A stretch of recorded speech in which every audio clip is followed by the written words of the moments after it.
Okay. You are now tuned into the Blanime podcast.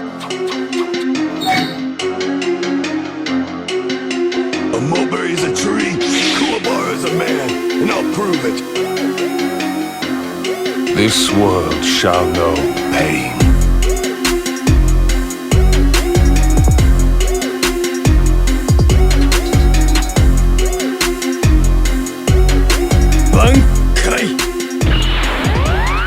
Welcome to the Blanime podcast. Like, I watched it, you know what I mean? Like, I watched it. I was watching Black is King, and the imagery was amazing.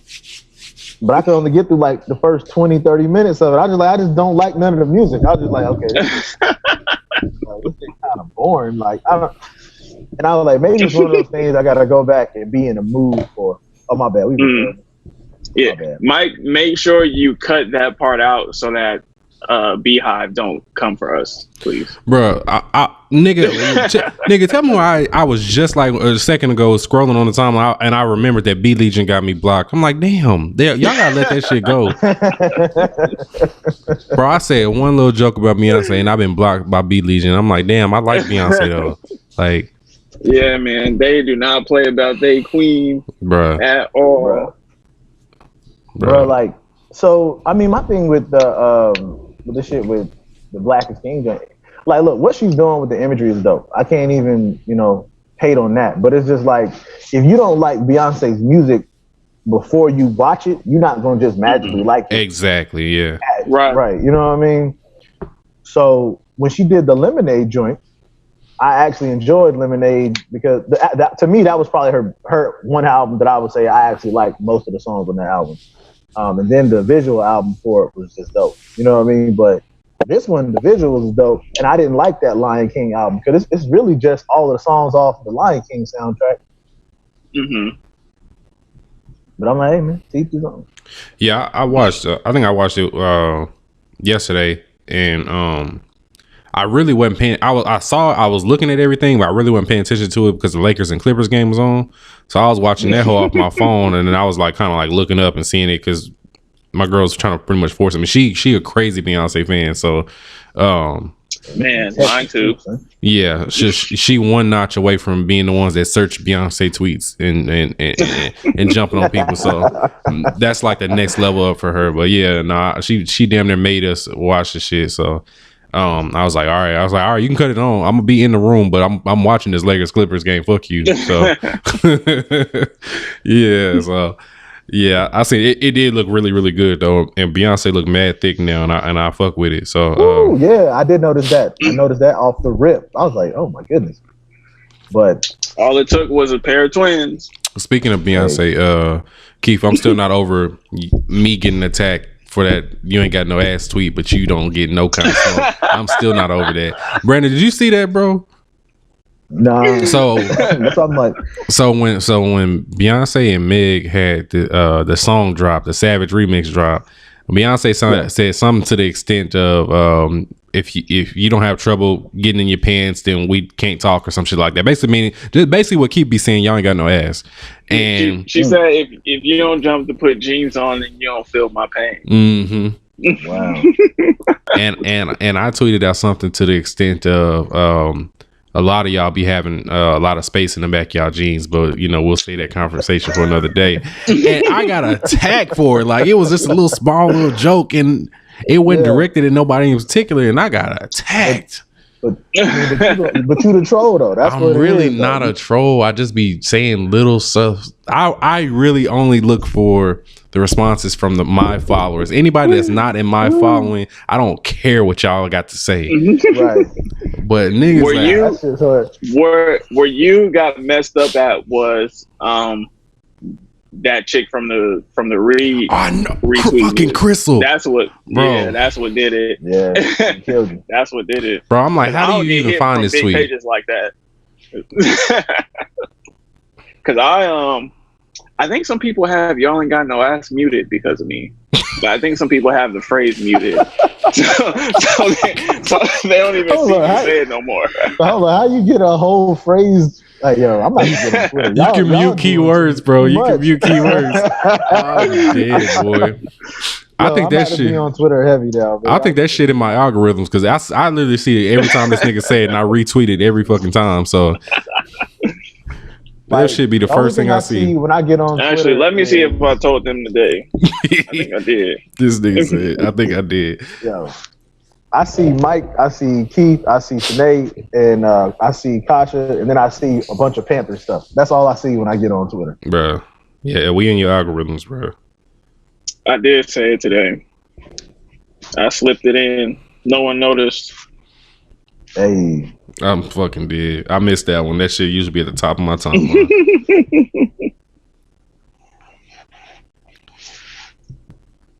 People probably just ignore it now. They so used to me saying it. It's okay. It's like, have you seen Kuroko no Basket? No, bro, I haven't watched it yet. I only sport. You know, only sports one I've been watching is A Hero No Sword. I'm gonna watch Kuroko because I always hear everybody talk about it. Adonis, go. You doing too much. Actually, I gotta get caught up on A Hero No Sword because that show was good, bro. It was really good, man. And I'm only like 20 episodes in, but I gotta finish that shit out. It's really good. I did not think I was the gonna season like it is much. What, 36 episodes? I think it's actually 50 episodes. Is it? I think it's 50 because, or maybe they combine the dub with the sub on VR on Verve. Oh, but I want to say I saw 50 episodes on there. I had to double check. Yeah, I know it's been running for a minute. That's for sure. I'm on like episode 27 or 26. I've been watching that shit dubbed, and that dub is not bad at all. Really? Yeah, I've been watching the sub, and the sub is good as stuff. Yeah, like I might peep the dub. Yeah, like bro. Every time y'all say something, I'm just like Googling that shit. Like, yeah. It's a Hero No Sora. It's a AHIRU No Sora SORA. It's a basketball anime. That shit hard, bro. Oh, I think I've seen this joint. Is this one on Crunchy? Yeah. Mm-hmm. It's on Crunchy and it's on High Dive. Yeah. I seen the little thumbnail for it the other day. So I love being over here for Crunchy, right? So I get like certain stuff because I'm in Saudi or whatever. So I don't know if you know about the whole VPN game. Just switch your VPN to different countries. Yeah, man, I be getting everything. I haven't found a reason to switch it yet. Like I know I can. I just haven't had like a specific reason to. Like the only thing I could think of was 7 Deadly Sins, and I saw the clips. I was like, I'm not switching for that trash ass shit. So yeah. I mean, for you'd get more for switching your Netflix than you would your Crunchy. That's true. Yeah. Yeah, I used to do it for Netflix, and then the VPN I was using started charging, so I stopped. But I used to do that to get like Netflix Japan, Netflix Chile, like Netflix UK, because they always got different stuff. So yep, I know a lot of people switching it when Carolyn Tuesday was only out in Japan. Mm-hmm. I remember and you people can talking switch to about Netflix Japan. Mm-hmm. Yeah. I remember that part, but I can't think of anything else anybody was switching it over. That's where like work switching over instead of waiting. But yeah. Yep. But fellas, let's man, we can go ahead and get into it. Nate be here in a little bit. So this is 84 of the Blanime podcast. I'm with my brothers from Concept Moon, Brandon and Keith. How y'all doing, fellas? Doing good, bro. Good, man. Inviting us again. Yeah, glad to be here. Appreciate y'all coming through. I want everybody to know that we are zooming from 3 different time zones right now. So Brandon, tell them where you are right now, and then Keith, tell them where you are. Yeah, I'm out here in Saudi Arabia on the peninsula. Mad as hell, hot as hell. It was 110 yesterday with 40% humidity. 40? Yeah, I went outside and immediately started melting. Just came, I was like, nah, I can't do it. Hell no. I'm born and raised in Texas, and that sounds even worse. Man. You know, it's the combination of the high heat and the high humidity that really mess you up. I'm from the coast. You know, I'm from Carolina, so like I grew up on the water. Humidity don't bother me, but in Carolina it's usually about 70, 80. You know what I mean? Mm-hmm. Out here, you get 110, 120 just on a regular day. Like they don't even make that ain't even special occasion out here. You be feeling like, because it'll be like the heat index is whatever, and it feels like 140, and I'll be like, yeah, I'm staying out. I'm good. Well, I'm in LA, and it was 97 out here today, and that was hot to me. So I'm good on 110. This nigga said 97 was hot. You don't get to say it was hot. I'm from the Bay Area, so in Oakland, 80 degrees is hot. Like when it get 80 degrees, 85, everybody's in tanks and shorts in Oakland. So, and I mean, I've been in LA for a couple years now, but I still haven't got used to this heat. So anything up over 85 is hot to me. Yeah, I guess is it dry heat over there where you at, or no? Mm-hmm. It is dry. Yeah, it's dry heat. It's super dry. Yeah, our shit was dry today, and we're coming off of a $200 electricity bill because my apartment AC running. So my apartment it's in a weird spot. I don't really know how to explain it, but Brandon, you've been over here. Anyway, my apartment gets a lot of heat. Like it attracts a lot of heat, I guess, from these windows or whatever. And then my girl likes to keep the windows open because she likes natural light. And I'm like, natural light is cool, but it's hot as hell and it heats up the apartment. And I get hot when I sleep, so I need my shit like on 71 at the highest. So blackout curtains are your friend. I have blackout curtains in my room, and even though she thinks they're ugly, I'm like they keep all the light out. Like they keep all the light out in there. I need to get them bitches for everywhere else. Like that's my next goal. Right. Yeah. But yeah, man. Once again, I appreciate you guys for being here. Sinead is gonna be on this episode. She's just not here currently, so she's rushing home from a prior engagement. So let me see. All right, real quick, I did want to shout out. We got one new Patreon listener. Their name is Drowsy Fable. I don't know if that's their real name or what, but I appreciate them anyway. They actually joined our Ultra Instinct level on our Patreon. So shout out to Drowsy Fable. Hey. And then since I got Brandon on the pod here as well, I do want to also shout out Brandon, because Brandon is actually our highest contributor to Patreon. So you technically like the king of this shit. Ooh. Hey, I should king of Patreon. Like, shout it out every month. Yeah, man. Yeah, man. Yeah. That's what I said. Hey, Brandon needs something. He can get whatever the fuck he want to, because he the king of this shit. So yeah. Yeah, but we appreciate everybody that's on our Patreon, man. We really appreciate y'all. I'm getting these YouTube episodes and everything pushed out every week for y'all. So thank you. And let me see here. So y'all want to do current watches, man? I know Brandon, you said you haven't been watching too much stuff. What have you been watching? We'll start with you. The last good thing I think I watched to completion was the Eighth Son. You got to be kidding me! I enjoyed that joint. I haven't seen it. I just finished that today. It's good. Yeah. It was much better than I thought it was going to be. Like I went into it with like zero expectations, and it actually was really entertaining.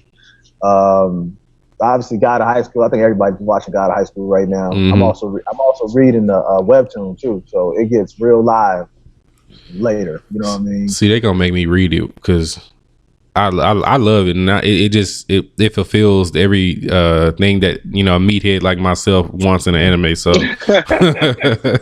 so shit. Yeah, like it's gonna there's like this. I don't want to spoil it, obviously, but there's like this big part where it's like the power really gets shown off. Like, and it's amazing. I can't wait to see that animated. I would say the other thing I've been watching recently, I've been getting caught up on like just I went back and watched Demon Slayer again, because I had read the manga to completion or whatever, so I wanted to go back and rewatch the first season. So I went back and watched that again, and that artwork is still just beautiful, man. I can't even really, yeah, man. So that's that's really it as far as stuff I've been watching recently. I've been reading more than watching. So obviously I've been reading Boruto, Black Clover, Boruto, Dragon Ball Super. You know what I'm saying? Big three. Okay. You heard that, Keith? Super and Black Clover.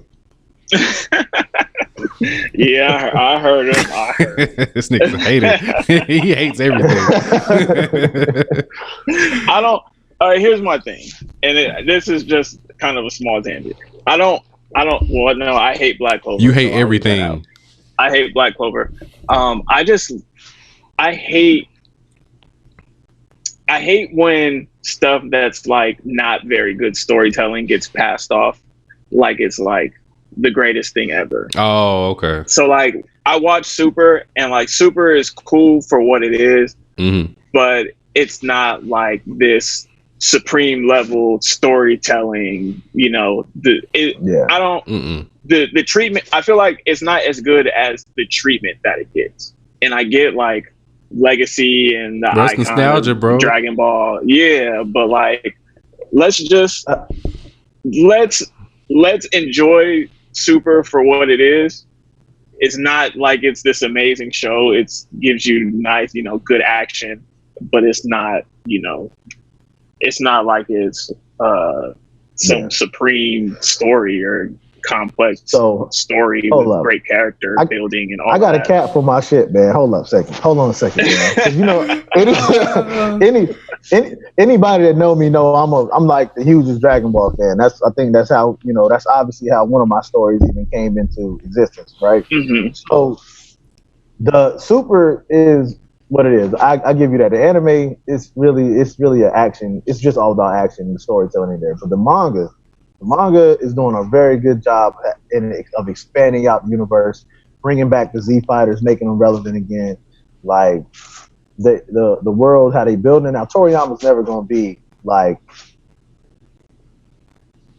top tier writing as far as story and content and everything. Like I don't think anybody saying that is just they doing too much. But if you can't read the manga and see how it's head and shoulders to me better than the anime is, then yeah, I want all that smoke. You can tell them come see me. Well, I haven't read the manga. I'm pretty much, for the most part, I'm solely anime. So all I can speak on is the anime, and usually the manga is always better than the anime for the most part, no matter what the story is. But yeah, just the show was like the action scenes were great. The storytelling wasn't that great, and I waited till it was finished to watch it. But I saw all the people who were watching week to week, and it was, I would see tweets like it was just the greatest thing ever. And then I watch it myself, and it's like. So hold up. You said the action scenes were great, right? They're good. They're like. But you just said great a second ago. Why are you switching up? They're great. But you can't. If the action in Dragon Ball isn't great, you have nothing. Except that's Vegeta. What you come for. That's what you come for, though. Yeah, and that's what I'm saying. Like for content, really. People act like that's what they come to it for. See, I think I'm with Keith, because there are those that put Dragon Ball like on this echelon of like quality that it's not necessarily like. Even Dragon Ball wouldn't take credit for being like, oh yeah, this is the most well written.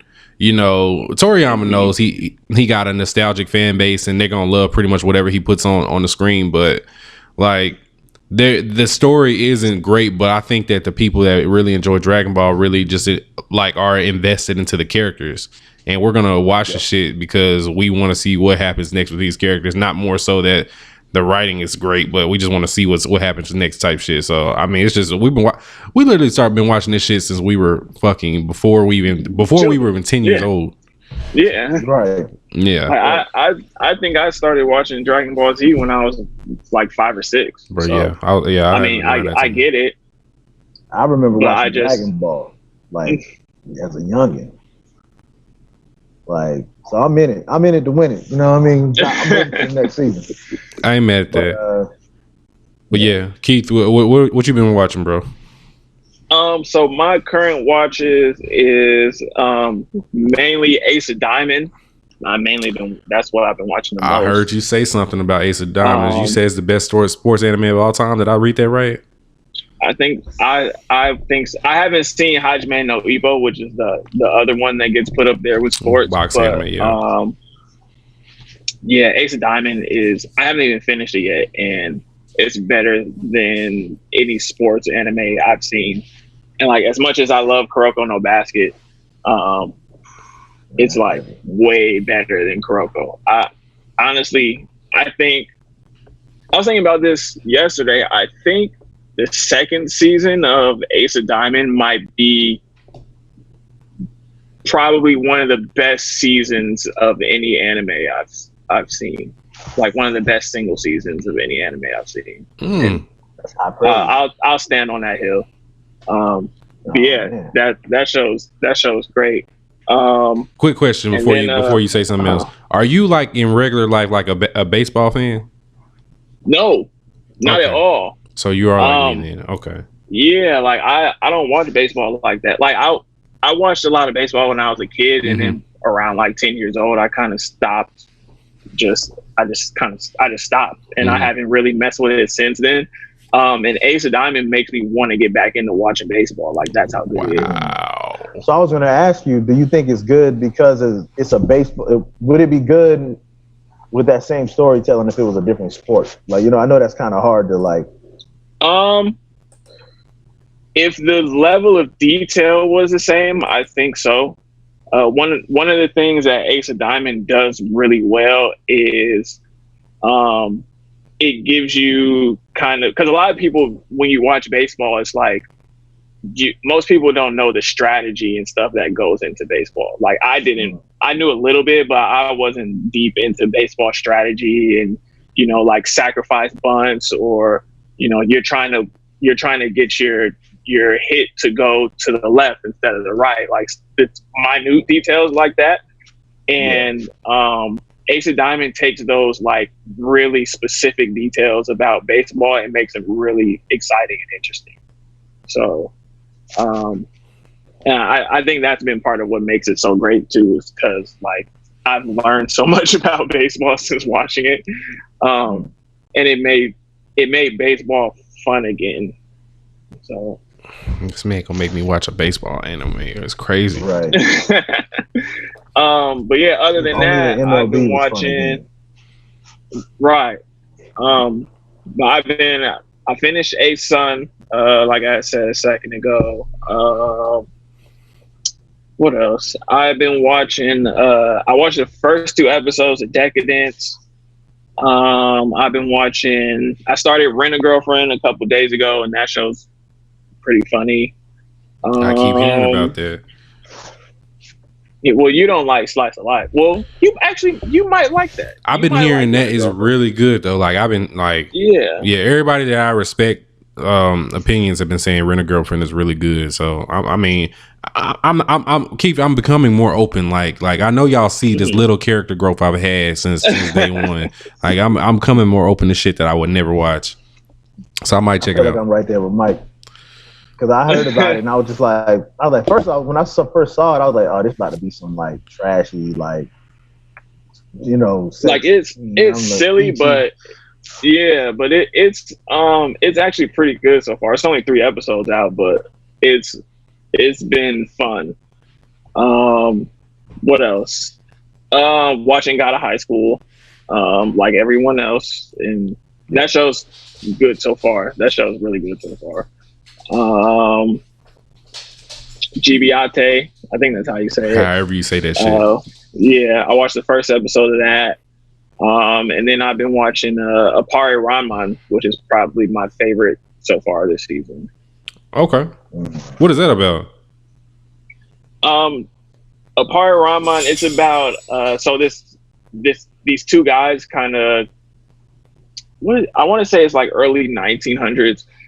These 2 guys are in Japan and they end up on a boat to America. And one of the guys is like a former samurai and he's trying to get back to Japan, but they're stuck in America with no money.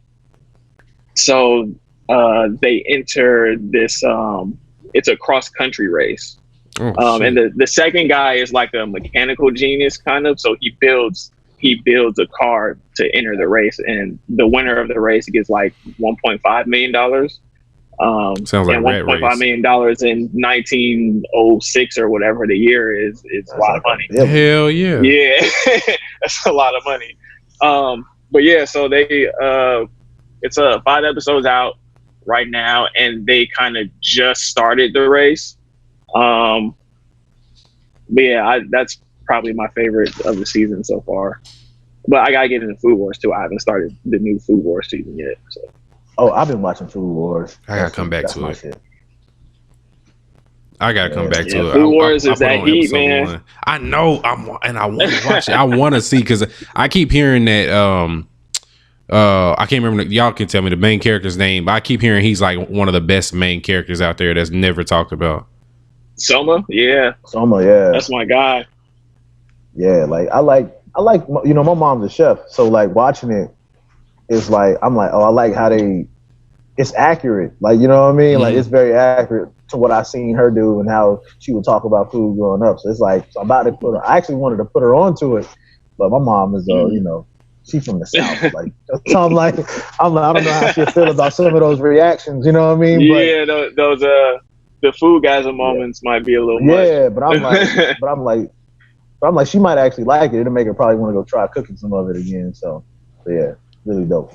Oh, speaking of Food Wars, Keith, man, there was this girl. She's like, she's one of me and Nate's friends, but she's kind of like casually in anime, and so she was watching Food Wars, and she was talking about how great it was and everything. And I told her, I was like, hey, my friends actually put me on that. There's actually a cookbook for Food Wars that you can actually get and make the shit yourself. And I remember that from y'all's episode, and so I told her about it and sent her the link for it on eBay. She ordered it. So did she? Yeah. I think it's like on eBay. Did she find a English version? Because I haven't looked in a while, but the last time I looked, it was only in Japanese. I don't know if she. I don't know if it was all Japanese or what. I just sent her a link to it. I didn't really look at the link myself. If it is in all Japanese, I mean, I'm sure she probably fucking did the translation thing, or I don't know how. I guess if it's on print, or there's probably pictures or something. It might be pictures, yeah. But yeah, I wish I could get that cookbook, but I can't read Japanese. Yeah, and my girl can read a little bit, so maybe that could work. That little bit of crucial ingredients, right? Right. Yeah, the food on there would be looking so good, man. Like, you can't watch that show hungry. You cannot be hungry watching that show. Yeah, I'm about to get full and then watch that show. Yeah, I think I be thinking I'm Food Wars since I got my new air fryer at the crib. I be doing the most. Yeah. Okay, you got anything else you was watching? I think that's about it. I've been doing a Radiant rewatch, but the dub, and then I gotta watch I gotta get caught up on Fruits Basket, but I have been watching that. Okay. But I think I'm 3 weeks behind, something like 3 or 4 weeks behind. Oh, Super H Eros. I think that's how you say it. I've been watching that too. But that's the ecchi. So if you're not in the ecchi, it's not for you. Like, it's like hardcore ecchi. It's like mad ecchi. Like freezing levels of ecchi. Freezing. I haven't seen freezing, bro. I actually haven't seen freezing. Freezing's damn near hentai, bro. It's damn near. Okay. You know what's crazy? It's close. It's that close. What's crazy about freezing though, that if they just took all that out, it would be a dope anime. No, it is. It is. You know who's a big fan of that? Kosh is a huge fan of freezing. Because I know they have 2 seasons. I've seen them, but it's been so long. I don't remember what the story was actually about that I've seen it. I think I watched it like in the early 2010s, but yeah, it's mad ecchi. But they be fighting. It's an action ecchi anime. So yeah, that's how Super H Heroes is. It's a ecchi, but it's action too. The story is basically they turn horniness into their powers. Oh shit! So yeah, they have a little watch, and the watch has an H on it. And basically the watch helps them to turn their erotic energy into like a kind of like how Chi is in Dragon Ball Z. Oh shit! It turns into like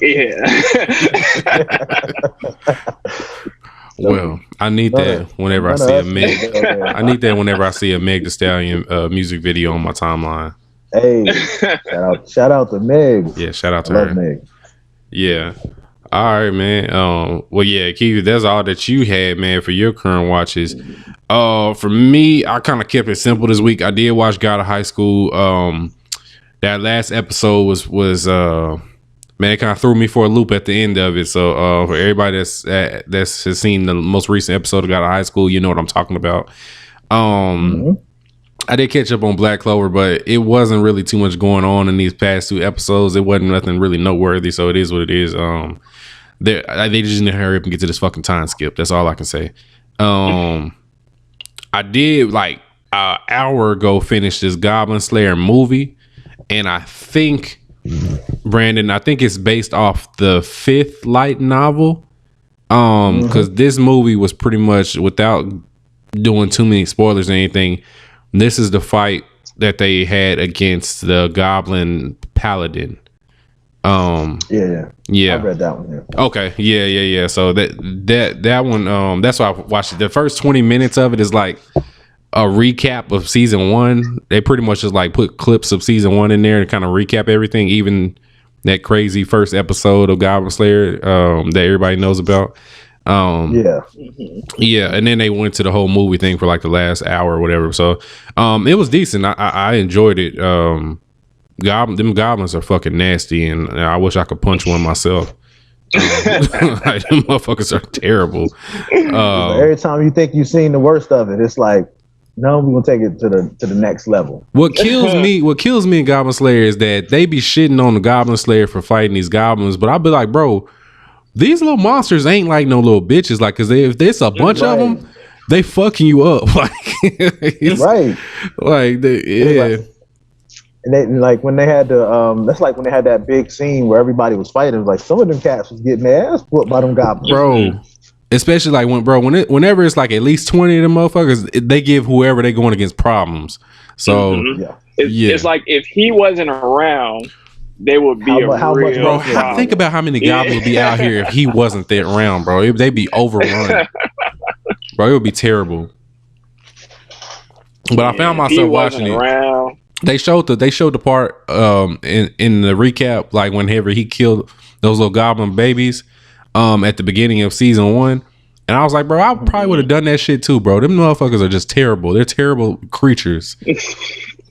Like you don't get it at the beginning, but now after you watch all of it, it's like, yeah. It's like, bro, yeah. Like he was like, oh, what if there's a good goblin out there? I'm like, bro, I'm not taking no chances. We have yet to see. After that first scene in the first episode of the show, that's all I needed. Bro, that's all you need to know is that these fucking goblins. And I did a little bit of reading on it too, because I just want to understand these goblins a little bit more so I can understand what the fuck I was watching. So what I didn't understand in season 1 is that they take these girls, they rape them, and they use them for breeding. They use them for actual breeding purposes. Yeah. So I didn't think I peeped that in the first season, like that they were just, I'm thinking they were just raping them or whatever, but they actually use them as breeding tools or whatever. And I'm like, bro, that's all the terrible. goblins themselves were males. Exactly. I haven't seen a female goblin yet. Yeah, and I'm like, bro, this is crazy. They don't do a great job explaining that. I don't think they did. They kind of in the anime, they just kind of gloss right over it. I mean, even in the manga, I don't notice that. Yeah, even in the manga, they talk about it, but it's like maybe one page. They just keep it moving. Yeah, So I was like, okay, so it made a little bit more sense to me now. I'm like, bro, Keith, you just remind me. I haven't seen a female goblin, but I didn't even know that they were reproducing using that, because they don't just use humans. They use whatever the fuck they get a hold of, whether it be an animal or whatever the fuck they get a hold of. They'll use that and reproduce using that. So fuck those goblins. Honestly, like get them motherfuckers out of here. They're terrible. They're terrible beings, and I hope all of them die and burn in hell. Yeah. Yes, they deserve to die. They deserve to die. And I hope no, big facts. Big facts. Those goblins are fucking sick. So yeah, if y'all hadn't seen the Goblin Slayer movie, it's on Crunchyroll. That's what I watched it off of. I did start some new shit this week too called I don't know if the anime is new, but it was new to me. The show called Black Bullet. It's an action anime, and pretty much it's like one of those animes where everybody is good and chilling one day, and then out of nowhere monsters pull up and start fucking shit up. And type shit. Yeah, y'all know how it goes. It actually kind of follows the same story as Giabate or however the fuck you say that name. It's kind of the same premise, but without the time travel. So I've been watching that, and that show is actually pretty good from what I've seen so far. I think I'm like halfway through it. Watching it and dubbed off of High Dive and Verb. So it's called Black Bullet because the creatures can only be killed by uranium, and the main character uses a gun with uranium bullets. So yeah. So I've been watching that. So spoiler alert, that's gonna be my recommendation for the week. So yeah. Oh shit, we have somebody here who wants to join. Let's see here. Here she comes. Oh, she's still connecting.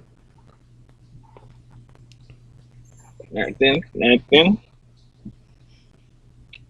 Right on time. Oh, Mike, I started reading Air Gear too. I don't really read manga like that, but I started reading Air Gear. Wait, have you seen the anime? Yeah. Oh, okay. So where I hated where the anime ended because it was in the second season. So I started reading it, and I'm trying to catch up to where the anime ends at. But it feels like the anime, even though it's only 28 episodes, it feels like they covered so much of the manga in that 28 episodes. But still, like, it's like they covered a lot, but still cut out a lot. So it's taking me some time to get to where I'm trying to get to. Bro, I was so disappointed that they never finished this anime, bro. It has so much fucking potential to be Right. like everybody's favorite anime, but they only stopped at one season. Right, and like the spot where they ended it too is like, it's like, bro, there's the so worst much more. spot. There's so much more. Like, bro, I really wanted to see like all these different regalia. I wanted to see like Icky's leveling up and all that shit, bro. It's just they robbed me of all that good shit. And I've seen the fucking OVAs that came out, but it just pissed me off even more that they stopped the anime. So I was like, God damn, bro. Yeah. So I'm hoping they do a remake at some point soon. I wouldn't be mad at a remake of that. See, I feel like it'd be hard for them to remake it because I don't feel like nobody's asking for it. Yeah, I'm like, I don't know if there's even an audience for that right now. That's true. But I mean, there wasn't an audience for Dororo, I don't think. And That's they remade true. that. That's and true. That remake is Fire. amazing. Fire. Absolutely. I think Yeah. I'm the only person that did not get into that. You didn't fuck with Dororo? Nah, man. I watched like the first 3 episodes, and I was just like, nah. Bro, Dororo is one of underrated. I mean, do I need to keep watching it? Because okay, so I'm gonna be honest. We didn't talk about this last time. I'm still pissed off at you anyway, cause for Attack on Titan. Who, me? Yes, you. What did I do? Like, so last year when I was on here, like y'all had the weeks leading up to the time I was gonna be on the show. Y'all were talking about Attack on Titan like every week, right? Mm-hmm. So I went and binge watched like all of Attack on Titan. As you should. And I hated it. But then when I was on the show, y'all ain't asked me no questions about Attack on Titan. I was so hot. Oh shit. We were supposed to ask you questions about Attack. I didn't know we were supposed to ask you. My bad, man. Well, I thought we didn't even talk about it. Like, you know what I mean? I thought we was gonna get into it. I was ready. I had all of my Eren hate ready. Well, locked and loaded. You have an Eren hate? Oh, I gotta hear about this then.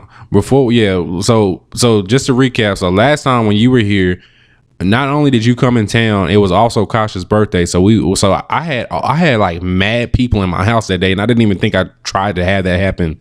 So it was dope though. Yeah, it was super dope. I was really glad that everybody pulled up for that.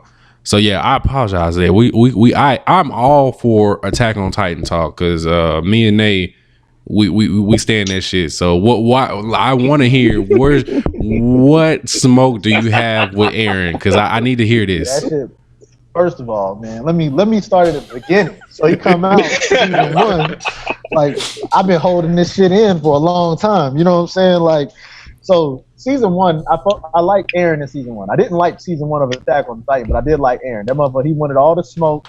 Like, he was like, I'm about to kill all these Titans. He was on it, right? Mm-hmm. I was like, okay, cool. Season 2 come around, and my man is garbage. Like, he's pure garbage. He's straight ass. He cries all the time. Like, if it wasn't for him having the Attack Titan, he hasn't killed a single Titan, period. Matter of fact, he died when he fought a Titan, which is why he found out he had the Attack Titan. It's the build. Like, it's the build up. Nah, he's ass. If it wasn't for Mikasa and Captain Levi, like, that whole show would be worthless, man. That shit's garbage. So you mean to tell me that you are mad at Eren for, mind you, Eren is 15 and just seen his mama turn into pot roast right before his eyes. He knew it could happen. Anybody can get it. And not only did he see his mama turn into pot roast right before his eyes, he found out that the one that ate his fucking mama is his fucking brother's mom.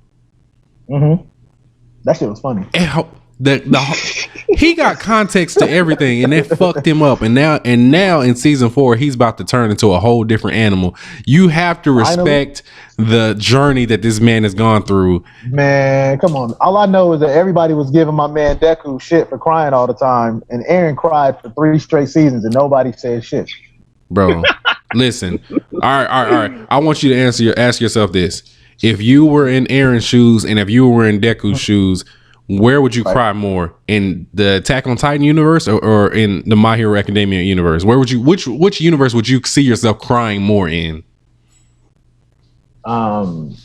Honestly, Attack on Titan. Okay, all right, that's all I need to know. Because however, and look, my man Deku only cry after he gives your ass these good hands. Like, at least he's giving out good hands. I've honestly gotten a lot more respect for Deku after this most recent season. He was not on that waterworks shit that he's usually on, and from what I have heard, thank God. Yeah, bro, he's gotten better, bro. And from what I've heard, he's supposed to level up a lot in this next. It's supposed to, all the shit's supposed to jump off in this next arc. So the smoke is coming, son. Hey, listen, look, I'm here for it. Hey, but all I know is that Eren he ain't put no hands on nobody. He was barely in control of the Attack Titan. This motherfucker, he like, come on, man, he was crying for no reason. That shit pissed me off. Oh, hold on, bro. You're not gonna act like he didn't fucking smoke the fuck out of the fucking Armor Titan when they fought. No, that was the one fight I was just like, okay. All right, okay. After that, I was like, okay, he about to be on it, and then he wasn't. He cooked that nigga after all that bullshit, and and then on top of that, he got the fucking job done against the fucking the Colossal Titan. So without him, they ass would have lost that fight too. So, but I mean, that's to me, all that shit was plot armor, man. Like, he can't. It's like they should have. They should have. That whole the Colossal Titan shit, like, those were good fights. I'm not taking away from they were good fights. So, you know what I'm saying? But like, him as a character, Eren as a character is trash. Bro, all right. All I know is down that hill. Brandon, we're gonna revisit this when it's season 4 drops, and at the end of season 4, I want you to keep the same fucking energy, okay? Because I mean, you know, I want you to keep the same energy because my nigga goes through his time skip, and this nigga's a different animal in the season 4 shit. So I want you to keep this. Everybody's a monster after a time skip, though. That's true. That is true. So Austin's gonna be a monster after this time skip. What you trying to say? Oh yes, you have no idea. Well, hello, Sine. Hey, sis. Hey, y'all. Sorry for being so unprofessional. I'm sorry. Don't judge us. Or just don't judge me. I'm fucking dead. Mike is definitely professional. So I'm not. please don't judge the podcast. No, it's cool. Nate had some errands she was running, so she's on her way back home to her mic. So she's calling in from the car right now. Yes.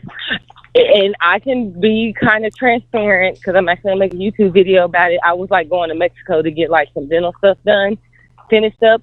So like I went to Arizona, and then all week I was like in Arizona and then like crossing the border and doing it. And then I just got back today. So it's been a mess. But it was a million times, like it was like 75% cheaper to do it in Mexico than it was to do it in Shit. So. I ain't mad at that. That was the border crossing. Right. Well, Nate, while we having this Attack on Titan smoke, I heard everybody talking about Deku and AOT. And Sinead don't fuck with Deku, so she really on one side of this argument. Hey, whatever points y'all want to bring up when it comes to Deku, just know that he's giving out good hands. Hey, he's gonna go in the road. I fuck with Deku now. I used to hate him, but I fuck with him now. Honestly, like after this last season and after the movie, like I was like, all right, bro. I see how this is gonna go for him. So yeah, because I used to be so tired of him crying, bro. I mean, Eren too, though. Like both of them, I don't like crying main characters, bro. Yes. Like you would cry Same some, here. like I get it, it's hard, but you know, you're supposed to be the hero and you crying every time. That's why I got no respect for Eren, man. Like hey, man. There's none. Like, look, Deku cried, you right. He cried a lot in the first season because he was breaking every one of his bones. Like you wouldn't cry every time that you used your power and just fucked your whole body up. My nigga, Eren seen his mama turn into a fucking McGriddle. Like, what are you talking about right now? Slim Jim. Like, what? Like, what are you talking about right now? I mean, I get that though, right? But I mean, after that though, like he's got that resolve. Like, y'all about to fuck all these Titans up, and then he goes and he don't do shit. Like, Eren realized that the only reason that he has these Titan powers is because he literally ate his daddy. Bro, come on. He didn't know that. He didn't know it, but when he found out, he was like, shit. Well, yeah, he should have been fucked up after that, but he was crying for like the 2 seasons that in between before he found out, seeing his mom and then finding out about his dad. Like, come on, man. Eren was trash. Like, he shouldn't even be the main character. Oh my god, man! Trash. My thing with Eren is, if Eren didn't have the Titan powers, he would be dead. 100%. Like he found out he had the Titan powers while he was about to be digested. He was finna be dead. But like you have somebody like Mikasa, who, you know, she wouldn't. She come through with the bars. Like, but hold on. Do you know about Mikasa? Yeah, but you know what? That's the other beyond thing the anime. No. Okay, so you don't know. Okay, all right. So just know she's not regular. She's the same thing. Well, she clearly not. Exactly. But he don't know. He don't know why she's not regular. Right. See, I know. Yeah. So I mean, Levi not regular, and she clearly related to him. So. Yeah. Right. I mean, and they haven't even addressed. But you don't know why though. They haven't addressed that yet though. So yeah, we can't compare Mikasa to Eren. It's not fair at all. It's like comparing fucking Goku to Krillin. Like it's not the same thing. Like yeah. But the difference in that scenario is that Goku's the main character, not Krillin. Okay. It's like comparing All Might to Deku. Like it's not the same thing. You can make the argument All Might's actually the main character in the first 2 No, the fuck you can't. You can. Yes, no, like the whole story is about All Might. Like, I've seen too many tears. I've seen too many Deku tears for you to not call him the main character. No, you can't. But I mean, if you really think about it, right? I can't agree with that one. No, I'm not rolling. So I'm gonna break it down though. I'm gonna break it down, right? So you think about My Hero, right? The first up to the point where he fights One for All.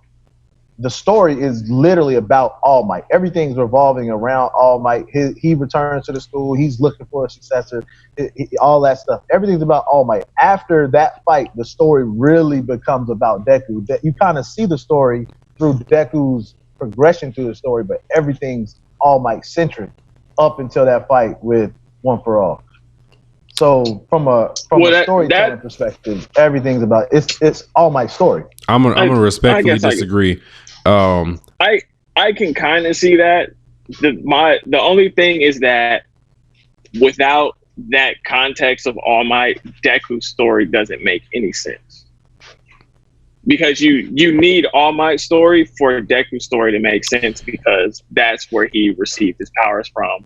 That's like his mentor who's teaching him how to use the powers because he got them from All Might. Barely. So, he's barely teaching them how to use those powers. He honestly might be the worst teacher I've ever seen. Yeah, he's an awful teacher. He's terrible. He's an awful teacher. We see All Might through the lens of Deku. The reason why we see him so much is because it's through Deku's point of view.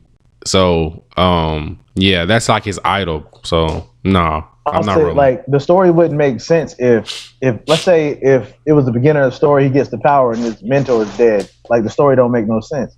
Like it don't make sense if that's all flashbacks of All Might. Like All Might is literally saving the day and doing everything in the first 2 seasons. You know what I'm saying? Like, or a season and a half, whatever. But it's like that story doesn't make any sense without All Might. You can't remove his presence. Yeah, so if that's why I say it's the end of All Might's story and then the beginning of Deku's story. Okay, and that's fine. I can agree with that, because if All Might just transferred the powers and then was gone, Deku's story doesn't make much sense anymore. Right, and that's why I say I don't consider those first like 2 seasons or whatever it was to be Deku's story yet. I appreciate how All Might was barely in this most recent season, and that's and now we got to see my new favorite #1 hero, my nigga Endeavor. So, yes, that Endeavor fight is everything. Like I got chills watching that shit. I need it to be one of the best anime fights of the year nominees. Like I need that. There's another one coming that I can't wait for you to see. For you talking about My Hero? Hawks. Yeah. Okay. Yeah. No. I'll wait. Yeah. We'll probably get My Hero season 5 next year, so that's cool. Whenever. Shit. What the fuck are we talking about? We still on current watches? Yeah. And you had just finished, I think. Yeah. Black Bullet. Yeah. And Sine jumped in. Yeah. Sinead's is still in the car. Sinead, we'll wait till you get to the computer, and then we'll go ask you your current watches. Okay. Bet. So we can do Ask Blanime right now and cover that, and then you can just chime in whenever you want to. And let me see. Let me go back. Let me go to it real quick here. All right, Ask Blanime and Concept Moon. Okay. All right, cool. So this is the first question we got, man. So this is from Real X Rail. They said, what 3 anime characters do you think would be good at basketball? No sports anime. So, anything? I thought that was a decent. I thought that was a pretty good question. No sports anime. Main characters or characters? He just said what? He said what 3 characters? They didn't say whether they're main character or not. Yamcha's a professional baseball athlete, so I mean he may have some athleticism to hoop, possibly. Just want to throw that out there. Yeah, if he can't play the sports, I mean, he really ain't got much in the universe right now.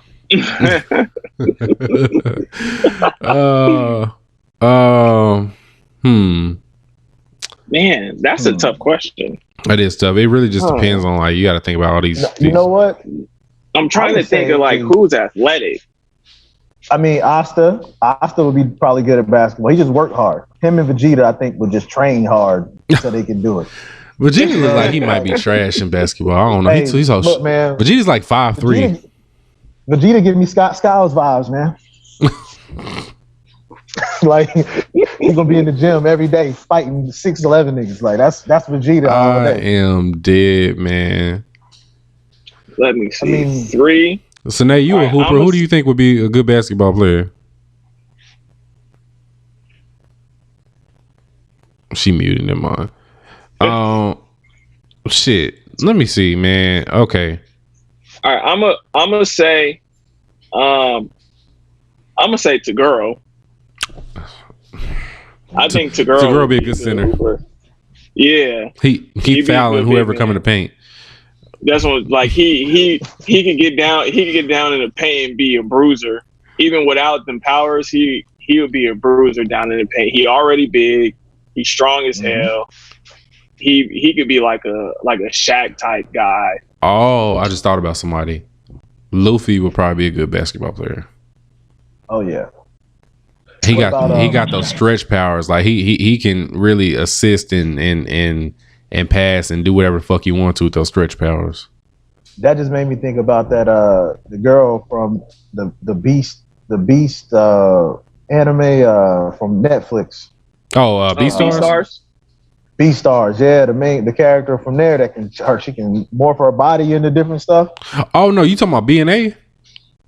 Oh yeah. He's talking about BNA. Yeah. Yeah. Oh yeah, okay, I can see that. Because didn't she? Yeah, wasn't there an episode where she did play sports?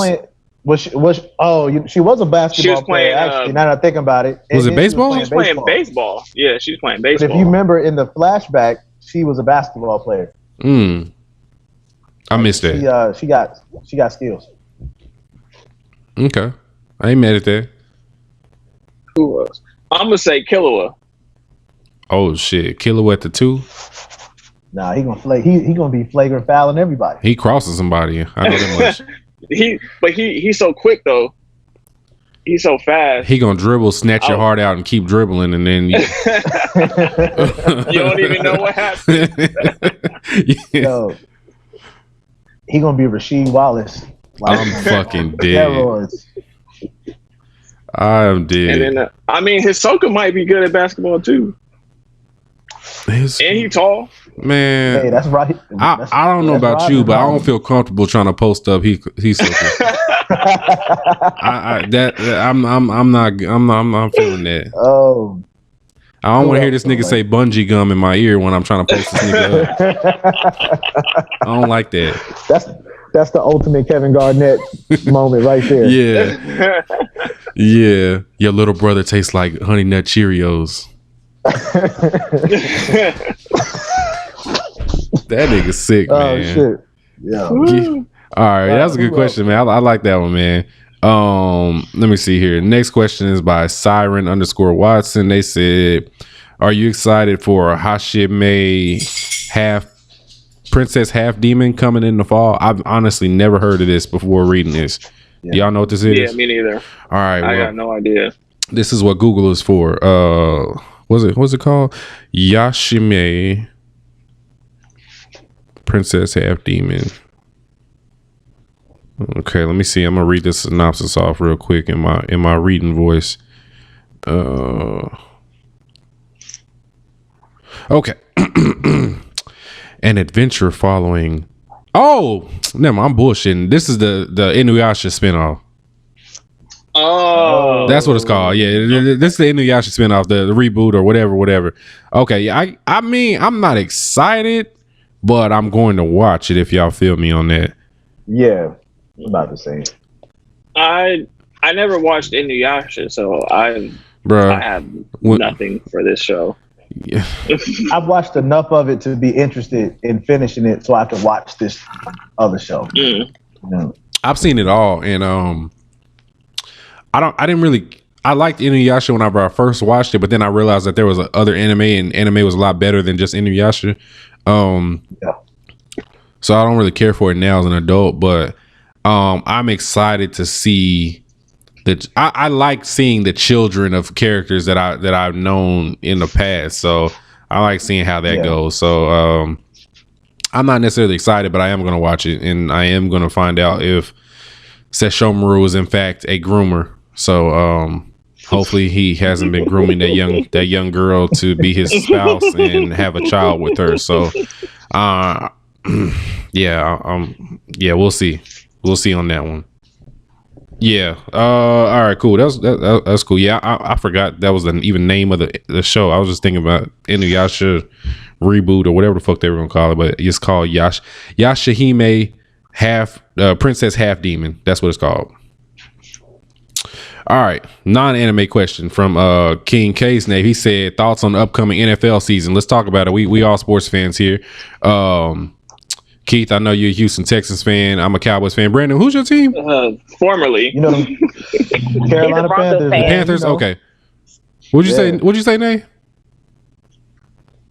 I think Brandon's a Broncos fan, right? No, he said Panthers. She's just over there. Oh, okay, just kidding. Sorry. All right, so I'm here as an NFL fan. This is how I feel. I think that the season will start on time.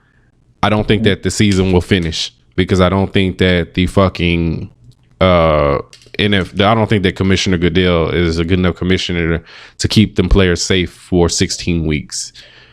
I also think that my Cowboys will be fairly decent this year. I can see them either barely missing the playoffs or barely making the playoffs. That's where I'm at with it. But their offense is going to be something special. I just don't know about the defense yet. There's a lot of question marks on defense. Well, they might make the playoffs with the new. Because there's one more playoff game now, ain't it? No. That's next year. Next year? Yes, I am confident to say that we'll win more games than the Panthers. Maybe. And I am confident that Dak Prescott will have either as good as or better numbers than Deshaun Watson. So there's my smoke for you too. Here's the thing, though, right? The Panthers are going to sneak up on some cats, man. They're not. Look, I don't expect us to. I'll be honest. As a football fan, I don't expect us to make the playoffs this year. You shouldn't. However, I don't expect us to be in the Trevor Lawrence sweepstakes like people. Oh no. Y'all win 5 games. Nah, I think we're gonna legitimately win 8 games. Like no bullshit. Look, our offense is gonna be good. Our defense has the potential to be really good.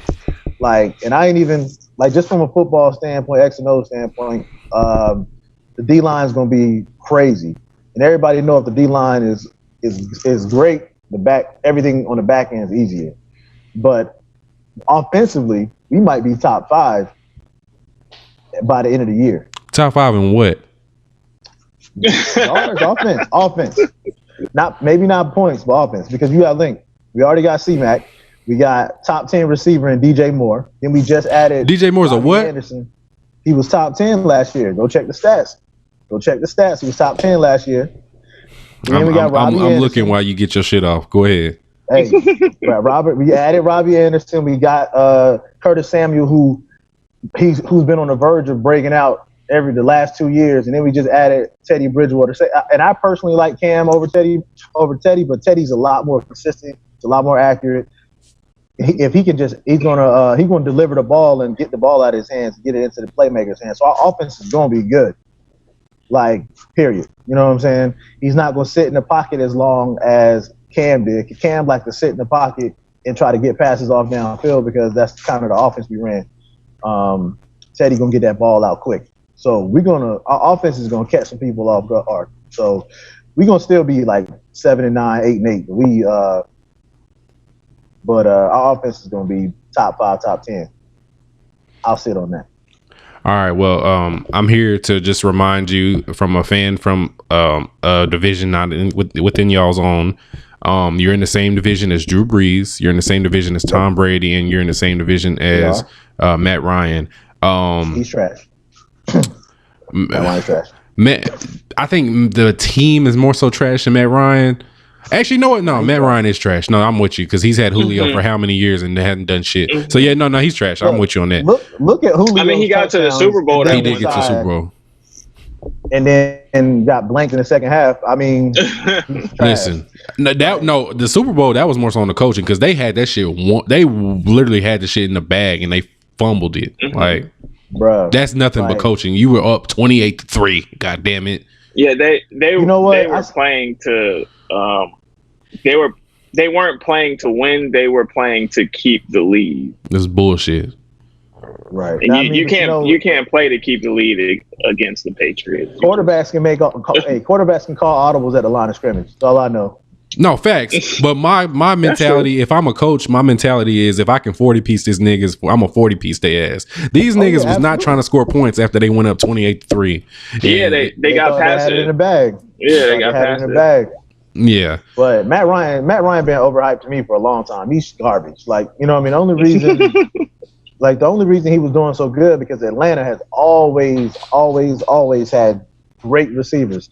Like when he first came in, they had Roddy White, and then they drafted Julio. Yeah. And then they had great running backs. Like, all I know is if Cam would have had all of them same players, we would have won the Super Bowl. Period. You know what I'm saying? Like, and when I go back and watch that game, I just look back at all the drop passes over the last, however many seasons for Cam and everybody. Like, Matt Ryan has the best skill positions, arguably, at different times in his career. They ain't been able to win shit. He's garbage. All right. Well, I just want to remind everybody that we also got the best wide receiver in the draft, along with two 1,100-yard receivers. So that's going to be interesting to see. I'm just waiting for Deshaun Watson to announce he wants where to trade. He's going to. Yeah. So I can know what my new team is. I think they're gonna. He's definitely leaving. They're gonna get rid of Bill O'Brien before they get rid of Deshaun, though. Deshaun's still. I don't know, man. The way that the fact that Bill O'Brien is still there makes me question if they would get rid of Bill before they get rid of Deshaun. I look at it like, and I can only refer back to the Panthers, right? But everybody, like, we got rid of Dave Gettleman because he tried to get rid of Thomas Davis. Like, you know what I mean? It's always that one player that everybody's like, you know what? Nah, get this nigga out of here. You know what I'm saying? Like, so because he tried to get rid of TD, he didn't want to extend Greg Olsen when it was time, and then obviously the whole Josh Norman debacle. Like, you know what I mean? Shit. So that was the best thing y'all ever did was letting that nigga go because that nigga is ass. Nah, but you know what though? He was great in our. No, he was great with y'all, but he was like, that nigga's ass outside of y'all. And I saw, like, if you think about that team we had, letting him go, well, it killed our team. Like, it killed our roster because we didn't have that corner we needed. You know what I'm saying? But yeah, when Dave Gettleman did that, and then he didn't want to re-sign Thomas Davis, they got him out of here. Like, you know what I'm saying? Like, so Bill O'Brien, that owner's gonna realize that, hey, if he don't want to get Deshaun Watson what Deshaun Watson needs, he gonna have to get him out of here. I don't know, man. I just feel like when you want to keep your quarterback, but you trade his best weapon away for nothing. You trade his best weapon away for a broken David Johnson. It just makes me think, like, okay, how far will they let him go?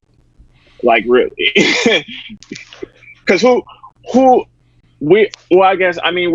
everyone was shocked when the Giants got rid of Odell, and like, it's kind of that same feeling, when Texans announced that they got rid of DeAndre Hopkins. Like, but they still got a first for Odell, didn't they?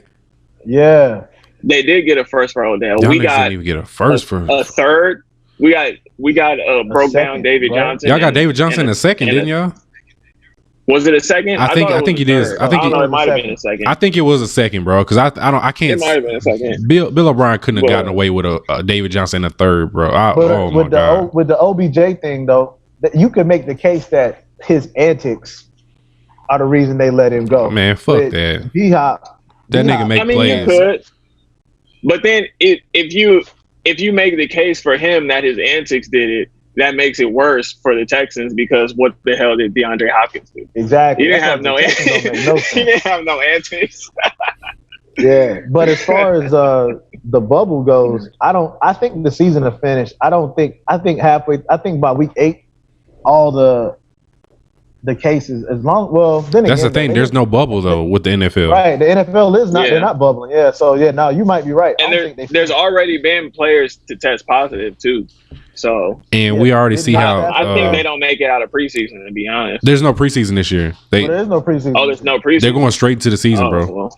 But that's another reason why I think that we're gonna catch some people off guard because they ain't gonna be able to see what our offense looks like until like. Fam, we've seen Teddy Bridgewater, bro. We not like Hey. Nobody is losing sleep at night to stop Teddy Bridgewater, bro. He's not bad. He's not ass.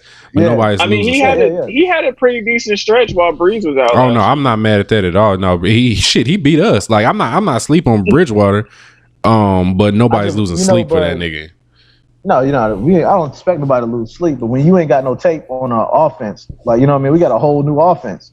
Those first couple of weeks, we might get a couple that people don't expect. C-Mac is the main nigga, and then DJ Moore secondary is the main two niggas you have to worry about. Yep. I don't think anybody's worried about Bridgewater carving nobody up. But yeah, that's our football talk. All right, man. Hey, we actually have an Attack on Titan question, so I need to. My dogs are tripping right now. Let's get to this Attack on Titan question. So, our boy Matt Harper said, if Levi or Mikasa wasn't in Attack on Titan, would you still watch the show? Brandon, I need you to I need you to answer first.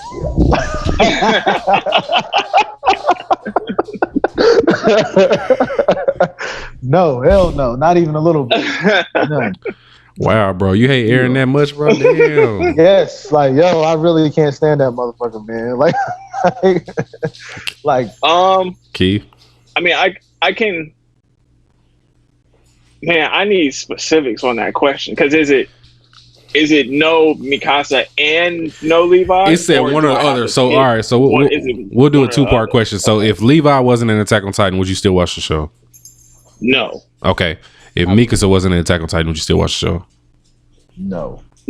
Okay. There you go. That's all you need to know. So here's my thing with Levi is because I'm kind of very early, the first 2 seasons of Attack on Titan, I was kind of in the middle. Like I felt like they were giving me just enough to keep watching, and Levi was kind of part of that for me. So if Levi was gone, I probably would have dropped it at episode 16 or something like that. And I mean, kind of same case with Mikasa, I guess. Because Mikasa is Mikasa is what carries you to getting to Levi in the first season to me. Yeah. So if Mikasa's missing, I probably don't get past episode 7. But if Levi's missing, I probably don't get past episode 16 and 17. So it's neither one. I guess I kind of need, I kind of need both of them because Mikasa really is what kept me going. Levi showed up, and then Levi is what kept me going basically until season 3 when things really start to turn up. So, what's up, Nate? Hey, Nate. Hi, y'all. Nate's back at home. Welcome, Nate. So we doing Ask Blanime. So, the question was, if Levi or Mikasa wasn't in Attack on Titan, would you still watch the show? Probably not. Cause Levi just that Capricorn King. Oh, brother. he really brings something. And Mikasa, I don't think I probably would watch it without Mikasa, but I probably wouldn't watch it without Levi. Cause him bodying the Beast Titan this season it solidified his place in the show. It wouldn't be but without Mikasa, you don't even get to that point in the show.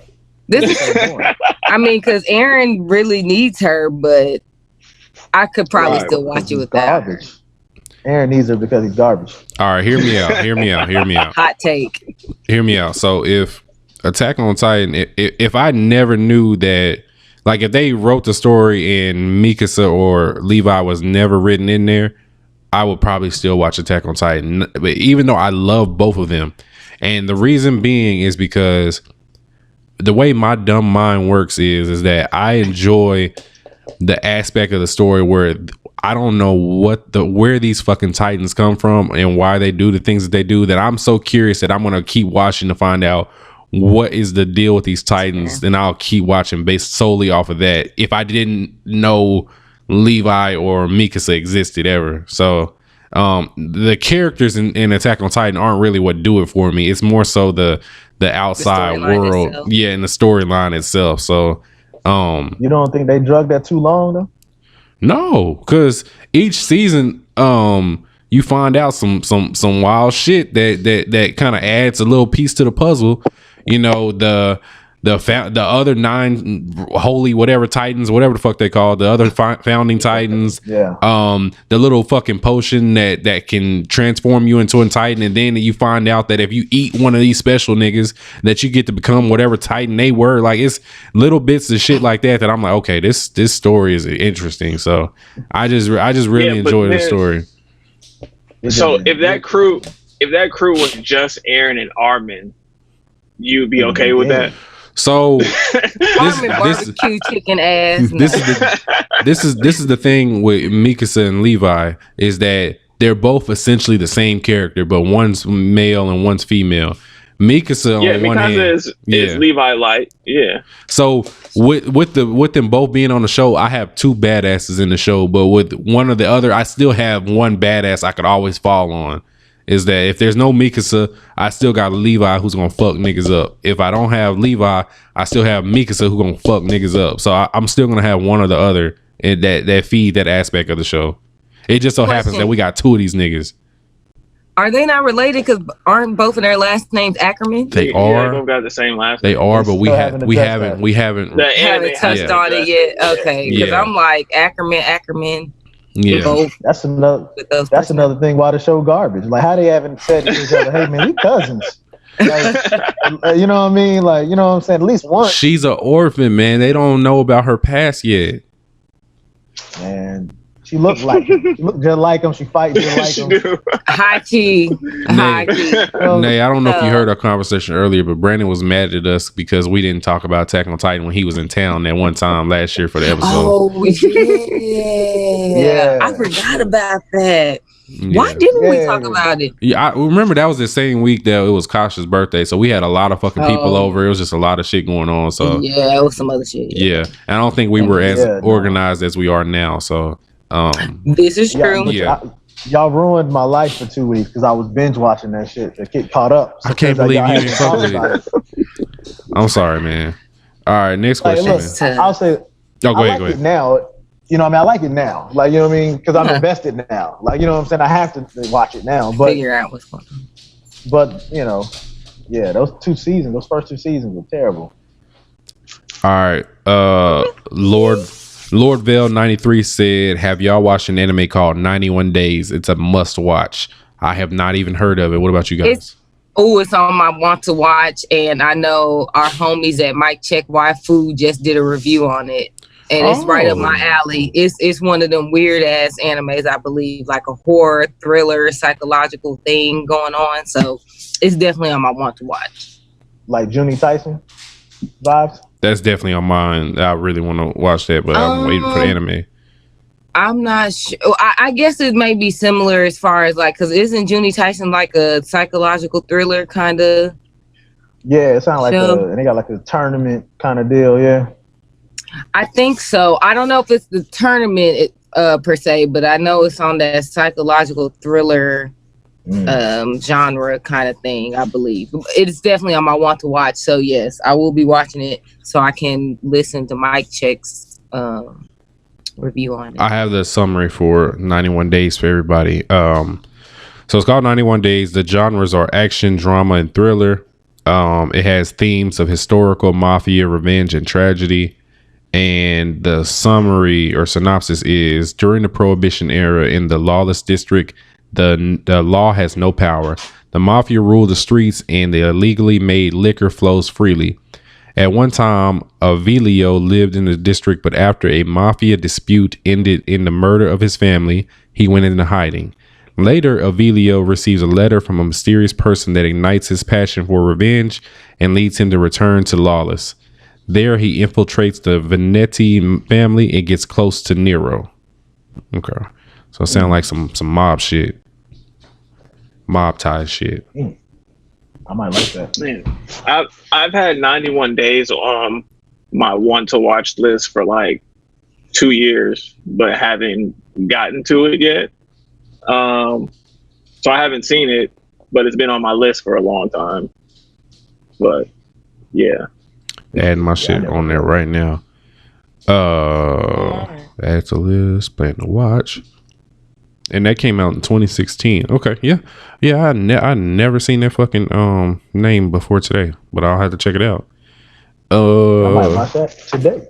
Yeah. All right, let me see what else we got. Mike Chick Waifu, speak of the devil. They said if you had to replace the main character from your favorite anime with another main character, who would it be and why? Keith, we'll start with you on this one. Replace the main character in my favorite anime with another main character. Another main character. Who would it be and why? Ooh, that is tough.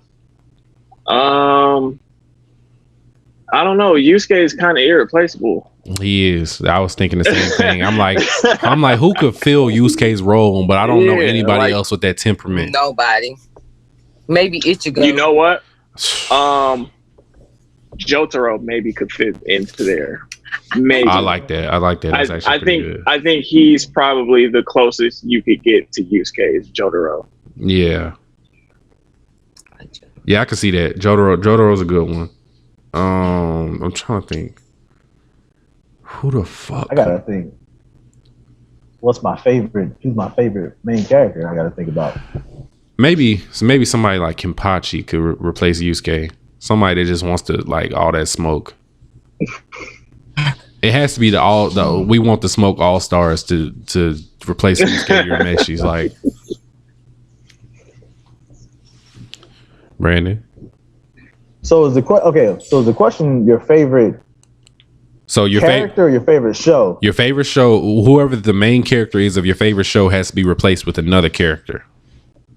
All right, which I think I said this before. You know, my favorite anime probably is Moribito, Guardian of Water Spirit. The main character. Also, I don't know who you would. Yeah, it's not. It wasn't no super big one, I don't think, but that was the one that got me back into watching anime again. So I tried. Well, I replaced. Actually, you know what? Now scratch that. Dragon Ball. I think Dragon Ball series is my favorite. I would replace Goku with Naruto. See what happens. Let's go ahead and end the suspicion. Let's go ahead and see if the universe is gonna be saved right now. Naruto is not making it off of Planet Namek. the Ginyu Force is getting Naruto the fuck out of here. Like he's not even making it to Frieza. I mean, but we ain't seen him train in the gravity though. We ain't seen him train in 100 times gravity. Chakra ain't got shit to do with him in gravity. It's just gonna have his ass weighed the fuck down. Oh man, like yeah, because the other one ain't really I can't think of no really good main character to swap for that one because it's not really like a shonen thing. So yeah, that's Naruto and Goku. I'd swap either way. Nay. Nobody who's replacing Light Yagami. I was just gonna say it's not possible. The only person that could possibly replace him would be Lelouch. And I mean, I guess that's a fair trade, but outside of that, nobody. I mean, can you imagine Vegeta being put in Death Note? Hell no. You could maybe replace him with Senku.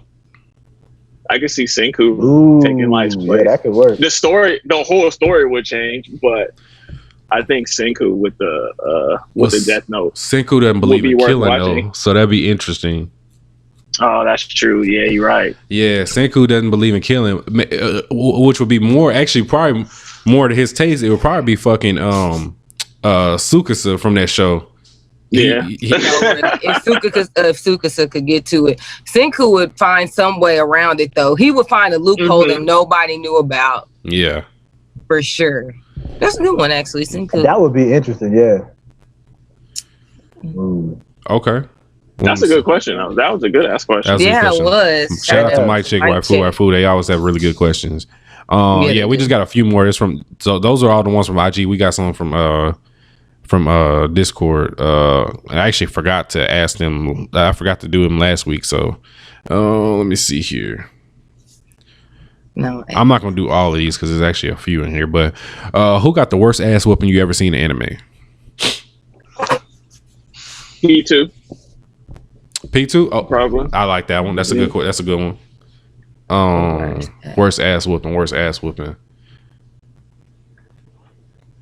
Shit. It might be Ukiura when Ichigo went in on his ass. I know I'm the only Bleach stand in here, so. I'm trying. I feel like I've seen somebody get beat up so bad that like watching it was uncomfortable, but I can't think of what show it was. I'm looking at my list, see if something jogs my memory. Let's see. Worst ass whooping. And I watch all these fighting animes and I can't think of it. Because it's usually most of the fights are usually evenly matched for the most part. Right. That loss, I always go back to Dragon Ball. To me, that's like Dragon Ball Z. That's like my favorite fighting one. Right. That loss that Vegeta took against 18, where he thought he was really about to go in and put that that's work a good in. one. Ooh, that's a good one. That is a good one.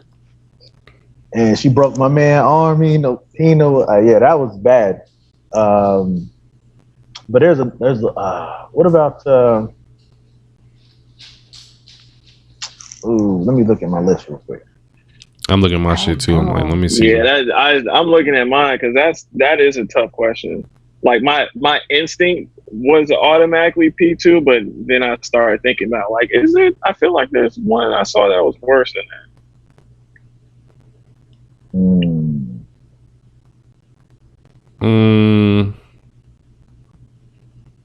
This one got us stumped, y'all. That's a tough one. Yeah, while we're wait a minute, no, I got you. Mm-hmm. I got the one. My man in Black Clover when he was fighting his brother. Longrus and Finro. Yeah. Shit, that was a big ass pulled up on him. That's a good one, Brandon. That's a good one. That was Longrus and Finro. Yeah, they almost killed. They almost killed. What's his name? Longrus ass. Yeah. Off of that fight. That was like that was one of the most badass moments though in that series when all of them boys pulled up on him. Yeah. That's all I think of. Probably the shit. Anytime what's his name fought Askeladd and Vinland Saga was a big ass whooping. And Thorfinn. Yeah, I might have to revisit that question because that's one that I think all of us will have to really just sit down and think about these who's gotten their ass beat. Let me see here. Well, when Griffin first transformed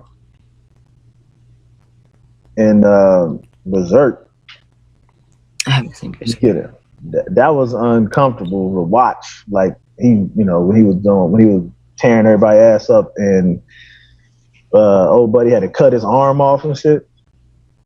I don't want to see that. You talking about Berserk? Yeah. Bro, I've only seen one episode and I hated it. Oh, go watch. Well, they got the movies. Which one did you watch? Yeah, I watched the most recent one. Everybody tells me to watch the older one. Or the 2016 one? 2016 one. Yeah. I haven't watched that, but I always hear like bad things about that. The art style is the 97 one is a good one. Yeah. The art style of the 2016 one is terrible to me. Let me see. That's a tough question. All right, so my one, I got a 1A and a 1B. So my 1A is gonna be Gon's Rage versus P2, and then my 1B is gonna be Roy Mustang from Full Metal Alchemist Brotherhood versus, was it, I can't remember if it was Lust or Envy.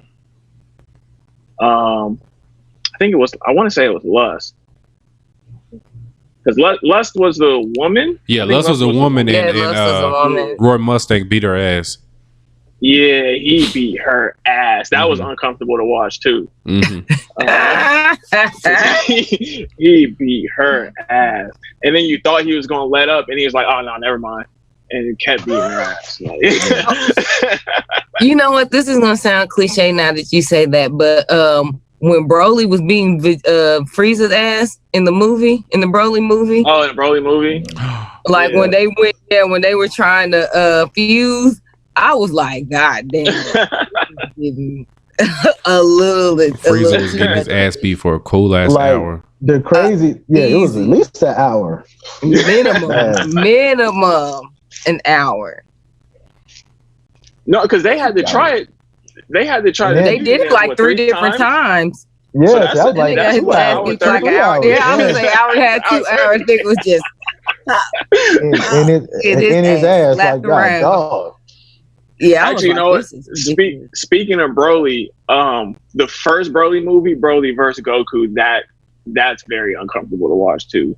The way that Broly beat Goku's ass in the very first Broly movie, when he was dragging his face through concrete and throwing him in the buildings and just beating the hell out of him. Yeah, I think that's gonna be my number one. Is Broly versus Goku in the first Broly, because that was real uncomfortable to watch. And it's funny now, but watching it in real time was like your heart was hurting. Yeah, it's like, ooh. It's like, I don't know how they're gonna get out of this one. Right. That's so funny. But the thing is, like, I can think of, like, I know in my mind, like, there's worse ones I've seen. I just can't think of what they are.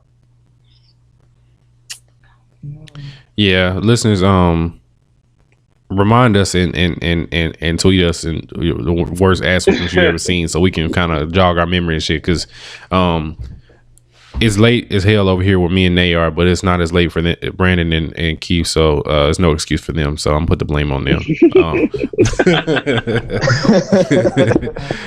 Yeah. All right. I'm gonna just do one more. That's another good ass question, though. Yeah. No, that was a good one. That was a good one. I don't think we think about the ass whoopings that we've seen as often as we should.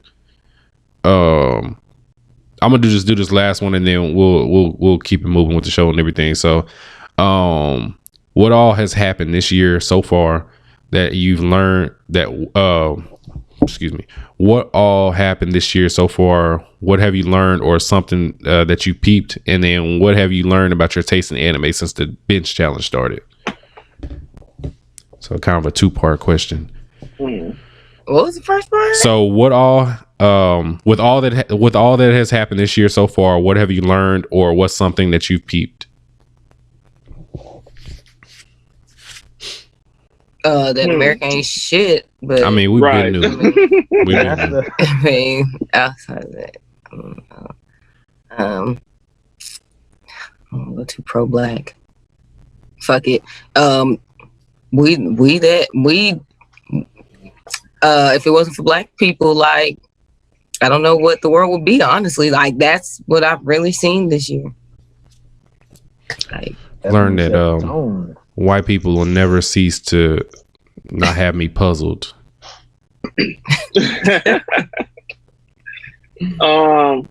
Something I've learned is the power of, like, community supporting each other, because it really I guess this year it's really hit home and for a lot of people. And I saw something where Yelp reported that, like, support of black businesses is up 7,000% this year. Yeah. You should have been doing so it. Like, yeah, exactly. So, like, something I've learned is probably the power of community support, but also, like, how little information people have, and I guess kind of how people don't really seek out information until they're kind of put in a position where they're forced to. because all this stuff happens, all this, I mean, obviously Black Lives Matter, but, we see all this stuff that's going on, and it's like, for me, I've kind of been doing what I can even before this to support Black businesses. And now it's so many people who are, kind of going out of their way to try and support Black businesses, which is great. But it's like, we could have been doing this, Yeah. So. Easily. Facts. That's good. To piggyback off of that, like, you know what I mean? Like, just how I learned really just how ignorant people are, like straight up. Like, people are ignorant and maybe even stupid to a degree. Because I don't like to call people stupid because a lot of times people just don't know stuff. But so I call that ignorance. People just don't know. But at the same time, like, when you look at the world and how things, and this is, black, white, whatever, people run away from information. You know what I'm saying? They run away from getting their comfort zone shattered, you know what I mean? And really trying to understand how certain things are happening and affect people. So yeah, that's probably been like, I don't know, like, that's probably been like a year or two in the making, but this year really kind of solidified it with all the stuff, like, the racial tension, and then add on top of that the COVID shit. It's like people just run away from information. They don't want to know, they don't care to know, and they don't really give a fuck how what they do affects you and your family. So yeah, ignorance is bliss. Indeed, man. K-Dot said it best. That's deep. And then what was the second part? Second part was, and what have you learned about your taste in anime since the binge challenge started? I'll start off with that one. So I have learned about myself that I am not anti-sports anime as I thought I was. I'm growing. My growth is coming. It's very slow, but it's coming. I did watch kind of a dark romance type anime as well. I didn't really enjoy it, but I did finish that Devil's Line? Exactly. Twilight Line. Yeah, I did watch that. But I didn't hate. Well, I didn't enjoy it, but I finished it. So that has to say something, because I'll drop a lot of shit after 3 episodes. So, touche.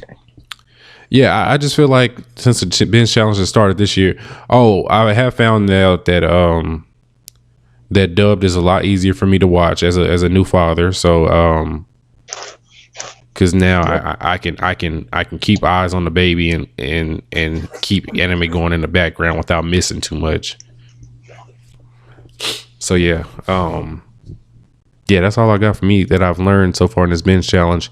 Hopefully our page will come back so I can see where I'm at. But I think I believe I'm, if not at 500, in the high 400s of episodes. So I need to look. I don't even know what I'm on. Well, I ain't been doing the binge challenge, but I'll say I've recently figured out that I like more romance anime than I thought I would. What? Yeah. You be out there in your fields in Saudi Arabia, huh? I know, man. I'm out of dolo, man. Crying myself to sleep and shit. But I was watching Violet Evergarden, man. Like, that is such a beautifully animated show. Like, I really enjoyed watching it. You know what I'm saying? So I was surprised because I was like, I don't usually watch that kind of shit, but I was like, it was so just done. It was done wonderfully. So yeah, that was surprising for me. Oh, this nigga Brandon a softie. I know, man. Ain't wrong with it. Yeah, I miss my kids. I don't really know if I've learned anything about the anime I watched this binge challenge so far. I know, like, last year when we started, I learned that my tastes are not as narrow as I thought they were. They are.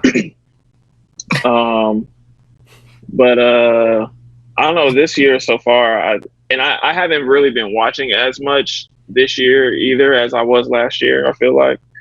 So yeah, I don't think I've learned anything, at least not yet, as far as my anime tastes go.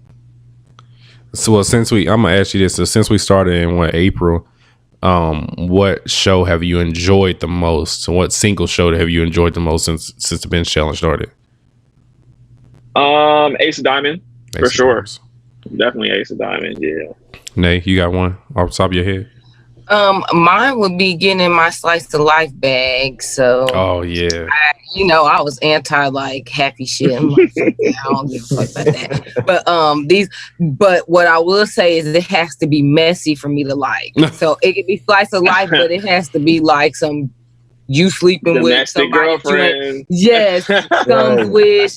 Rent a girlfriend. Rent a girlfriend is so funny. That was something. It's hilarious. Yes, Rent a Girlfriend is so funny. So it has to have like some slight mess to it for me to actually watch it, to be a slice of life. But I have been like really trying to open up to the slice of life thing, and I'm not gonna say I'm a stan, but I'll watch a slice of life now. So that's what I learned. Brandon, I know you're not in the binge challenge, but what have you watched? I guess you can just count the whole year of 2020. He said the romance, didn't he? Oh yeah, you did say romance, the romance stuff. Yeah, I watched that, but the best anime I watched, I'll say the one I say, like I said at the beginning, I think the Eighth Son. Are you kidding me? I think that's my favorite that I've watched probably in the last like 6 months. Then yeah, that was good. I watched that whole thing. Like I sat and watched it all the way through. Yeah, I watched the whole thing all the way through one day. I expected to watch like 1 or 2 episodes and just sat there and watched the whole season. So that was good. I kind of got two for me. I think the top two ones that I've enjoyed the most since the bench challenge has started was one, I finally fucking finished Dororo. I should have did that last year, but I finished it this year. Finally. Yeah. I don't know what the fuck I was doing, but finished Dororo and I really enjoyed that. And then also I finally finished Mob Psycho. So those two I enjoyed. The second season? I wasn't even finished with the first season. I was only like 3 episodes in to the first season whenever I started it, and whenever I finished it in the binge challenge. So I finished season 1 and finished season 2 during the binge challenge for the most part. So when does that show pick up? Because I started watching that recently. It starts off slow, but it picks up probably around halfway through. Yeah. Yeah, I'd say about episode 5 or 6. Mm-hmm. Yeah, 5 or 6 for sure. Yeah. There's a crazy fight towards the beginning of it, but then it slows down a little bit, but then it gets like consistently with the shits in Mob Psycho 100. So yeah. Word. I'll probably pick that back up soon. Yeah, it's worth it, especially the very end of season 2. Oh my god, the graphics it's amazing. It looks really good. Yeah. Yeah. So that's it for Ask Blanime and Ask Concept Moon as well. Let's get into the show here. So, as you know, we're joined by Keith and Brandon. So, for those of you who don't know, Brandon is the owner, creator of Concept Moon magazines. Keith is the Keith. How do I get your title right? You're the marketing director. Okay, I was about to say marketing specialist. I was like, no, that don't sound right. Marketing director for Concept Moon. Okay, perfect. Yeah. So Concept Moon magazine, and of course, they're also friends of the show as well. So once again, fellas, real quick, thank you guys for coming on. Gotta get some claps. Thanks for having us. Yeah, appreciate it. Yeah. So sure. we want to talk about Concept Moon, man. I know I'm gonna let y'all talk about it, but y'all have some upcoming things going on for Concept Moon. Whichever one of y'all want to kind of explain what's happening, go for it. Me and Snay are listening. You want to take that one, Keith? Yeah, marketing director. Shit, yeah, you gotta speak on the brand. Goddamn it, this is your job. Yeah. So we've announced that on August 7th we'll be launching a Kickstarter. This is the second Kickstarter that I've been with the company. But this is the third Kickstarter campaign. Well, yeah. Well, this is the third crowdfunding campaign. The first one we did was with Indiegogo, and then we switched over to Kickstarter on the last one. Yeah. But, So yeah, we'll be launching a Kickstarter August 7th. This one we're calling Concept Moon Power Pack 2. This will be featuring you'll be able to get physical copies of Frontline Soldiers Volume 3, Sun Eaters number 2, The Outlaws number 1. Those two as standalones. They're in Concept Moon magazine, but they'll be released as standalone. And then my manga, which is called Black Lotus Dragon. Yeah, issue number 1 of that will be included in this Kickstarter. The long awaited. Yeah, very excited. I went through how many name changes did it go through? Man, 3. I think I changed the name 3 times. Yeah. So how long have you been working on this project? I started on this about a year ago, maybe. Janice gave me the concept. I can't remember what movie we saw, but after we saw some movie, she was like, it'd be a good story to have, a mom who's a ninja. And I was like, that would be a good story, huh?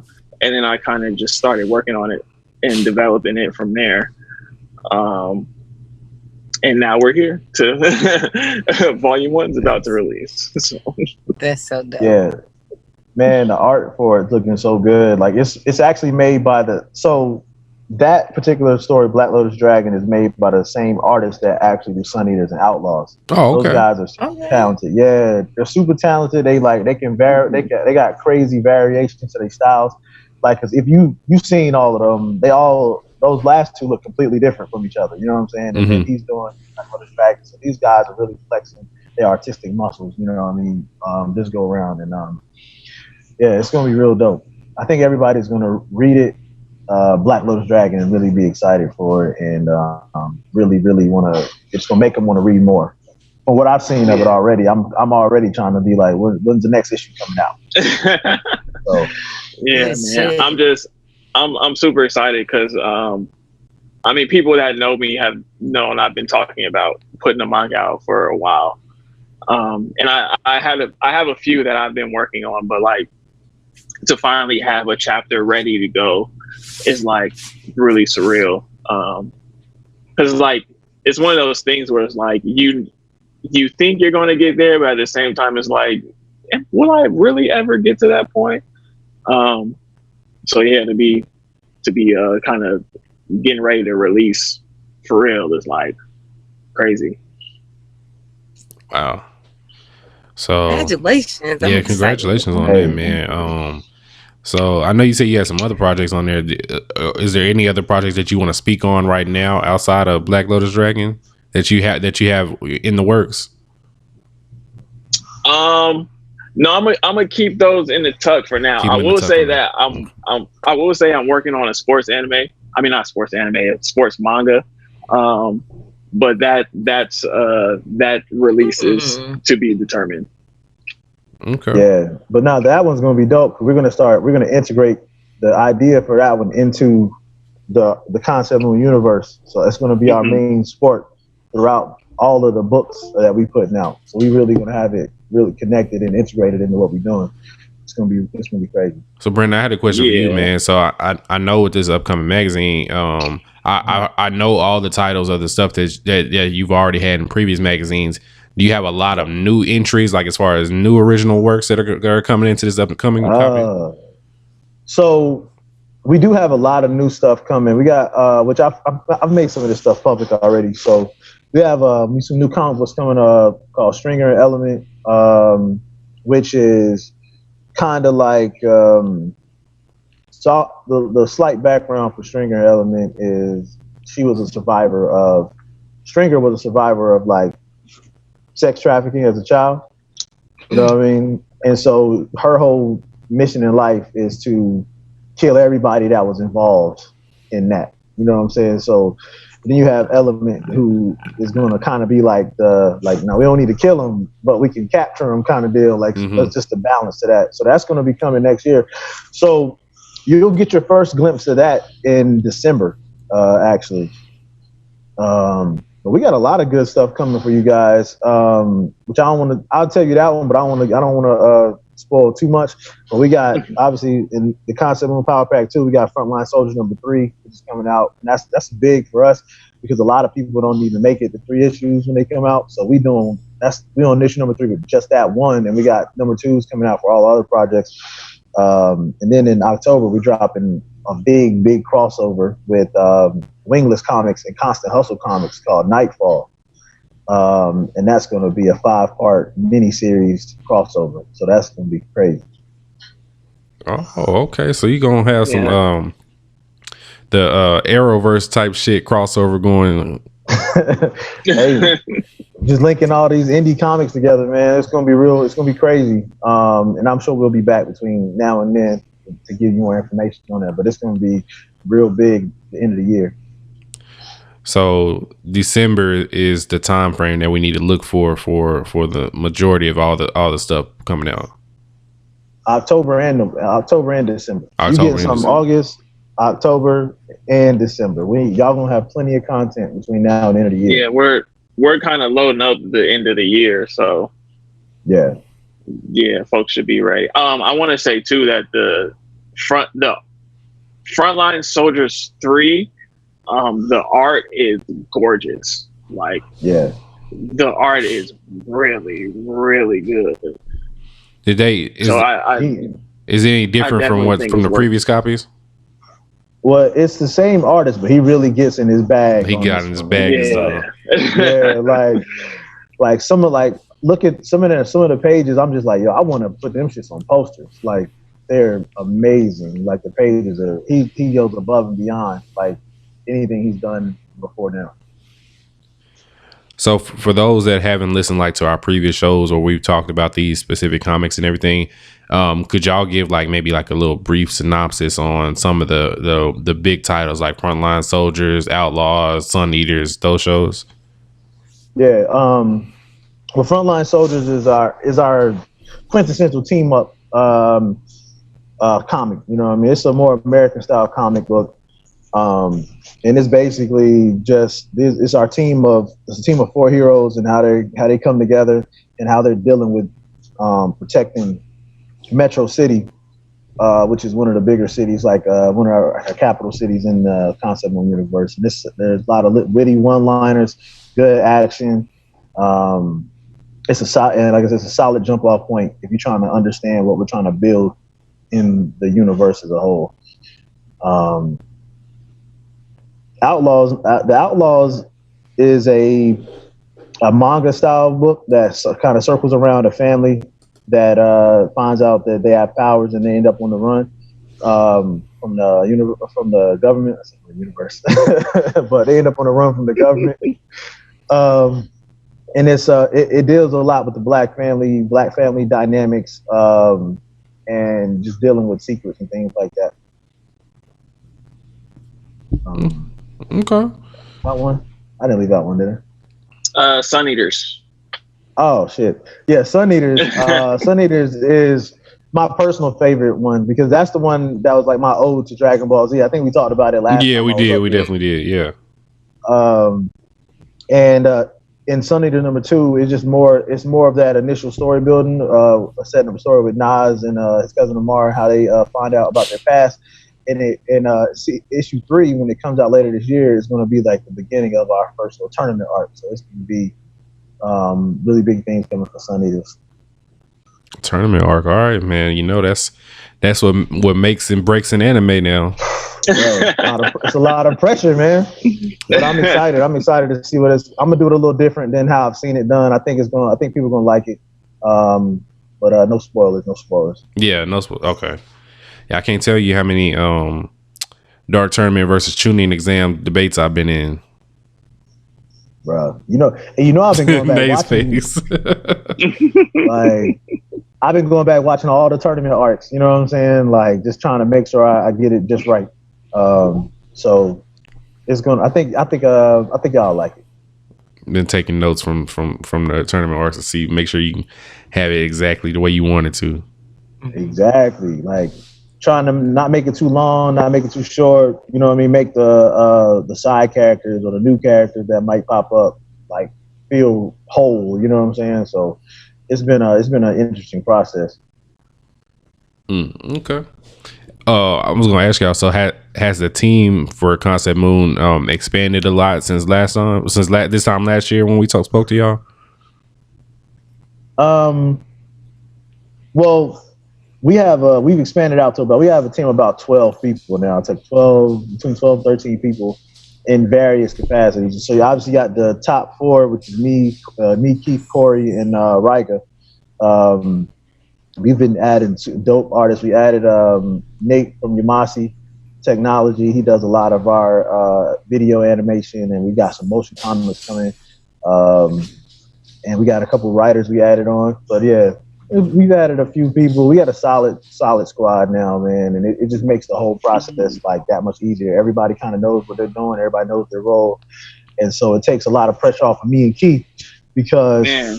We ain't got to do everything no more. Man, and Nate is Nate was a great addition. He does great work. Him and his wife work together to do like 3D art, and they've turned some of the comics into motion comics, and just really amazing stuff. Oh yeah, I was gonna ask y'all that. So with the way that everything is going with the comics and everything, do y'all see yourself putting out any actually animated content as far as the comics and the magazine go? It's coming. It's just you can't put a time frame on it because my big thing with anything we do, anything Concept Moon do, I want to make sure we do it at the highest quality we can possibly do it. Right. You know what I'm saying? So when we get to it, it'll be top flight. But right now it's probably a year, maybe 2 years out from full on animation. But we're gonna hit you with these motion comics and little things here and there, and just to build up to it. Okay. And so yeah, so if you did put it out, I know you say it's probably gonna be in the future, in a year or 2 years or whatever, you probably put it all on the website. Oh yeah. Mm-hmm. We'll send some of y'all put on y'all website. Oh shit! Hey man, I ain't updated our website in a minute. I've left it alone probably in a few months. I gotta update our shit. Yeah, and we hopefully I'm not talking too much right now, but we were, before all this COVID stuff, we were working on getting some voice actors to voice motion comics. And then obviously COVID kind of came along and shut everything down. But I do have some voice actors that I had spoken with who were tentatively in. So hopefully once things get back to some semblance of normal, or whatever the new normal is going to end up being, once we can start working with people again in the same space, that's something that we're looking forward to being able to bring to everybody. Yeah, like COVID kind of slowed us down as far as some of the things we have planned for this year, so they kind of got bumped to next year. But we're gonna be attacking a lot of different spaces with content. You know what I mean? So just be on the lookout for that. It's gonna be everything from podcasts to, like you said, the voiceover motion comics to just, more physical content. Working on, we got a cookbook coming. Like we got a little bit of everything. Is it gonna be vegan? Is it gonna be a vegan cookbook? Blanime. You have vegan recipes. No. That's all I'm asking. Okay, there will be some vegan recipes in it, but it will not be a vegan cookbook. No. Okay, I'll take it. Nay, if you don't go get a Caesar salad and take the cheese off. I mean, I still eat meat, guys. So. I just asked. No, I tried to do the vegan thing, man. It's just like it's hard. It's hard as hell. Yeah, it's hard.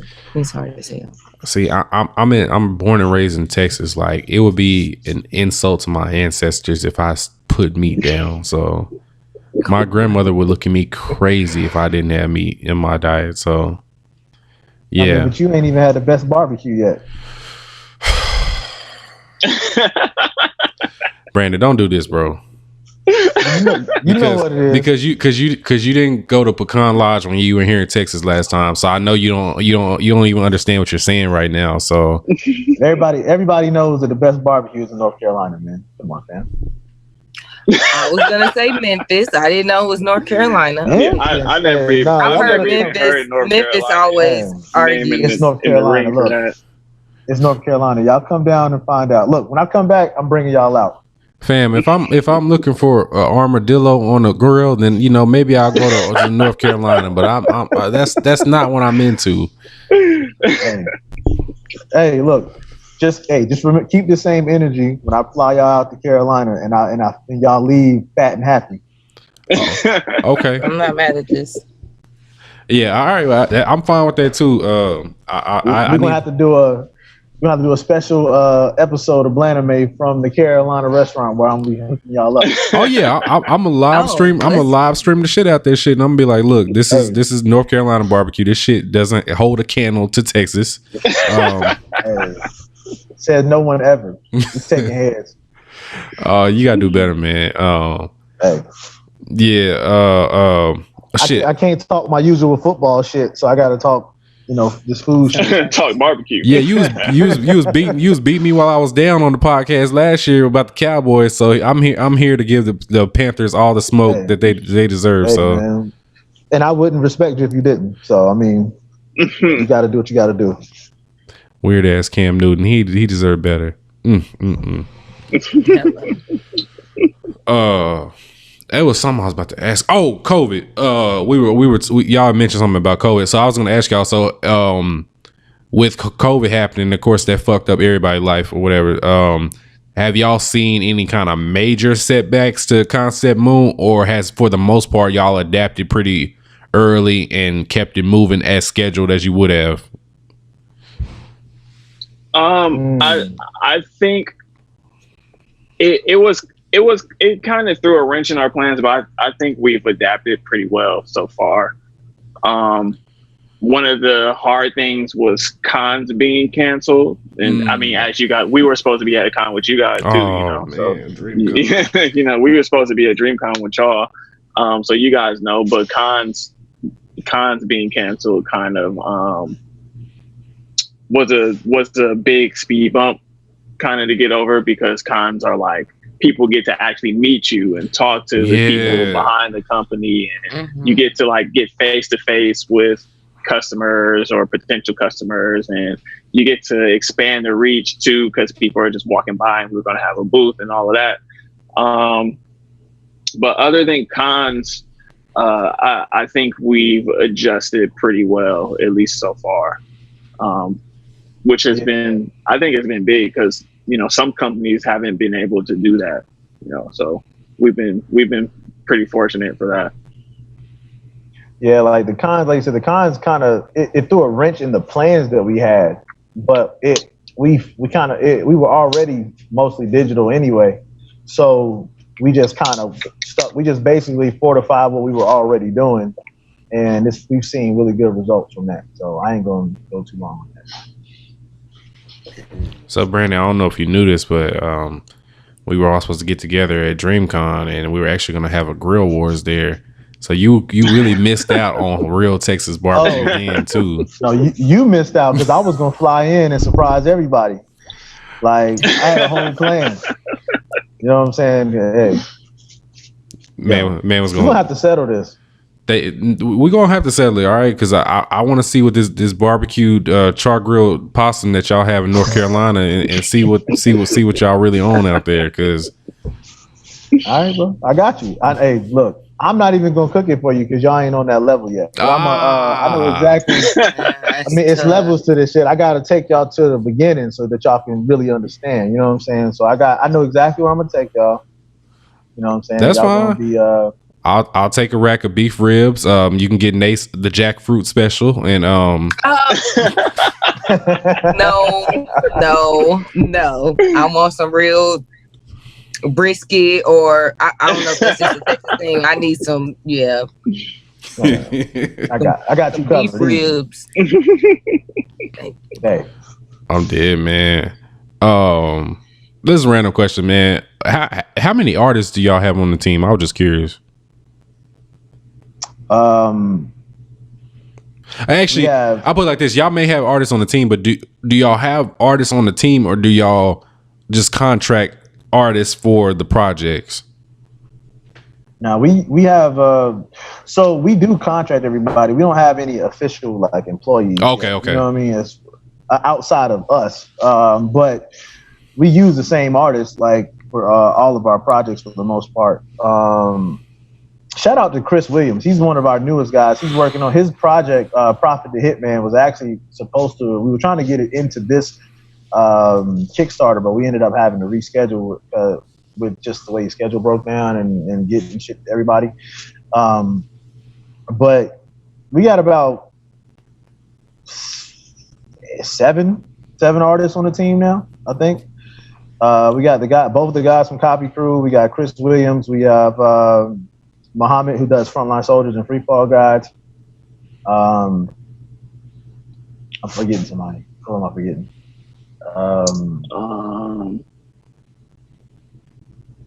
Actually, we only got five artists and 4 writers. Yeah, that's what it is. I'm trying to make the writers artists, but yeah, no. Rashawn Rogers, who does our all the comic book reviews on the website, and then Tremaine Gorns, who does he does all the interviews in the magazines. So yeah, we got those 2 guys. Yeah, we got a solid squad, man. Like I don't think we'll be adding any new people anytime soon. Understandable. So we pretty much filled out.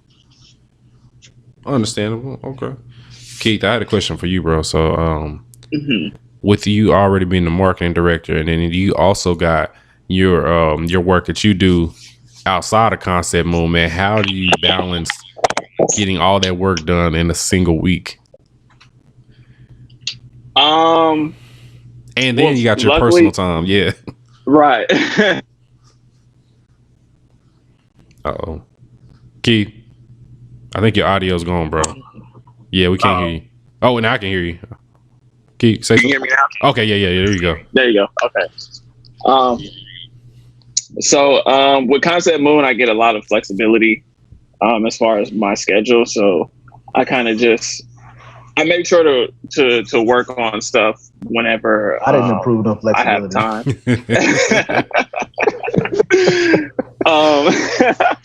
Right. But yeah, I try to work on stuff, whenever I have free time. And my day to day, I actually have a pretty solid amount of free time. I don't know if people will believe that, but and then also for the people who don't know, I have a job that I work, and then I also do cinematography on top of doing the marketing for Concept Moon. But it's really just kind of time management. I'm not, because of COVID, I'm not doing shoots all the time, so I'm not spending a whole lot of time on cinematography stuff. My 9-to-5 job is project based, so I'll work for like a month, and then I'll have like a week or 2 where I'm just off, and then another project will roll in. And then also while I'm working, we do have a good amount of downtime while I'm working too. So when we have downtime, usually I'm working on Concept Moon stuff, or I'm on the Instagram or writing, or whatever's needed to be done. So the time management is not as bad as you would think it would be with working. And the award for most humble man positions on the planet goes. You dude just named like 8 jobs, talking about I got time. Like, man's got mad jobs. Right, like I'm tired thinking about this shit. Like,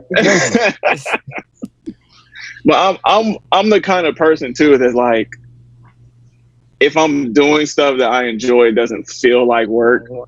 So, and like everything that I'm doing right now, I enjoy doing. So it doesn't feel like work as much as it is work, I guess. So I don't know. I guess I'm lucky in that regard, but very much so. Because this My shit 9 to over 5 here feel is like work. Yeah, I've worked the jobs where I was miserable, and you know, I kind of hit a point where it's like, look, either you know you're gonna be miserable and make a little bit of money, or you're gonna find something that you love and you know find a way to make some money doing that. And luckily, I kind of stumbled into 3 things that I love, and all of them make a little bit of money. So it's nice. So Brandon, how has it been working with Terrible. Keith? Like what are his downsides as the marketing director? Oh man, Oh shit, he didn't jump in this. this dude, man. Besides him hating all anime. Honestly, I'm playing around. Look, and honestly, working with Keith has been like a tremendous, like for me personally. Me and him do a lot more. Like me and him work together a lot more closely than I do probably with any of the other guys, just because the nature of what he's doing. You know what I mean? So he always has to come to me for like the information that he needs for whatever he's posting. But he's done a great job. Like him just taking over the marketing and like the social media aspect of things frees me up, like to do multiple projects that I've been working on. I've been writing 3 projects. I've been managing 2 other projects. You know what I'm saying? Like, so being able to do that without also having to think of, what am I going to post today on social media? Like, you know what I'm saying? Like that has really kind of just made my days more efficient. Like he's great. I ain't got nothing negative to say about Keith as far as work. He needs to stop being so humble though. Learn how to do shit. Yeah, man. Talk your shit. I'm gonna wait till I'm gonna let this chapter drop first, and then I'll start talking a little more shit after this chapter is out and people have seen it. And I'm gonna talk shit to the last day. Yeah, I'm not a big shit talker. I'm a let the work do the talking kind of guy. I'm like a Kawhi type. You know, he don't say much. He just go out mumbling. And cook. Yeah, he don't talk to you. He just go out and drop 40 on you. So that's my kind of game. Until LeBron clamps him, but that's another story. We know what state the goat's from, so I ain't gonna say nothing. Ohio, North Carolina. Yeah, North Carolina. Yeah, that's where it goes from. Oh wait, Jordan is from North Carolina. Never mind, I'm with you on that one. I'm with you on that one. I'll take that. I'll take that too. Yeah, I'm thinking about current players. I'm like, wait, he's talking about Jordan. No, I'm with you on that one. Yeah, I'm no, the current GOAT is from North Carolina too. My man said we're number 30. You know, that boy Curry. Steph was born in Akron, so there's that. So let's get technical. He's also from Ohio, but he's by way of whatchamacallit, North Carolina. I mean, y'all don't get to get everybody. But why not? No, it ain't our fault. Y'all got cold. Y'all good. It's okay. You don't get to have everybody. You hate me. Right. Y'all got cold. Y'all got the baby. Y'all can have them. Y'all can have that. Hey, that's a whole nother conversation. But we got the top male. We got arguably the top male and the top female artists in hip hop right now. Wait, who's female from North Carolina? Rhapsody. Oh shit, Rhapsody. I didn't even know she's from North Carolina. Okay, I respect it. Yeah, I didn't know she was from there. Yeah, I did not know that. From Snow Hill. That's like an hour from where I'm from. Okay. So yeah, I ain't mad at that at all. Hey, North Carolina been doing big things last couple of years, so I'm real happy. Like especially coming from PD Pablo days when nobody knew anything about North Carolina. Like how tired it was when I walk in places, everybody just put on PD Pablo. Like, man, shout out to PD Pablo. Shout out to PD Pablo. Those were the fucking days, man. Yeah. Who am I? PD Pablo. Hey. If you say he didn't get you hyped, you're a liar. That's all I'm saying. A bold-faced fucking lie. But yeah, we come a long way, man. Yeah, man. I'm really proud of the growth, man. I'm proud of y'all, man. Man, it seems like fucking forever ago when Brandon had hit me up on Facebook and asked me about the podcast, and we started linking it, and now we here. Like it's just crazy. That was only like a year and a half ago. It wasn't that fucking long ago. Right. When you think about it, it feels like it was like 2 or 3 years ago. It really does, bro. Like, right. Crazy. Really you guys been great, man. Which I don't think I ever told y'all or thanked y'all for how welcoming y'all were while I was there last year. Oh, of course, man. Yeah. Bro, you just came in from Saudi Arabia. Come on. I probably honestly didn't do enough, man. Did we get enough drinks for you that night? Like shit, nigga. Nah, man. There was so much love in there, yo. Me and my brother come in there. Me and my little bro come in. Yeah. And it was just love from the door. Like, so it was dope. I appreciate that. Yeah, because you literally just got off the plane. Just landed. Yeah. Yeah, bro.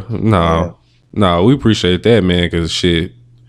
Man, you fresh off the flight. I'd be ready to fucking kick back in a hotel or Airbnb before I really do anything. I was up. I had been up at that point for like 25, 26 hours. That's crazy. Straight. It was nuts. But it was great, man. It was a great experience. And like I said, I really appreciate it. Yeah, one of these days, man, when COVID get its bullshit together and that shit finally go away, and we get a vaccine, we gonna all have to link again. I was supposed to have my nigga Keith here in Texas so we can go get strip club wings. They fucked up our strip club wings, bro. The strip clubs over by my house ain't even open. Well, there's one that's open. I don't know how they made it through, but the other one's not. It's in Arlington?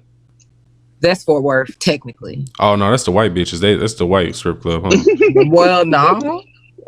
The one that's open ain't. They got the black queens in there? Oh, shit, let me be quiet for Jennifer. Wait, they be getting killed outside of there. So, yes. About to get me killed in here.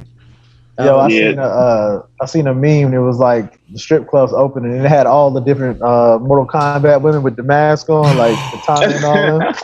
Hey, low key, that would be kind of dope though. That's kind of clean. A bunch of fucking Melina Jades and yeah. I'm not mad at that at all. I did ask a raunchy question not too long ago. Can you contract COVID from backshot air?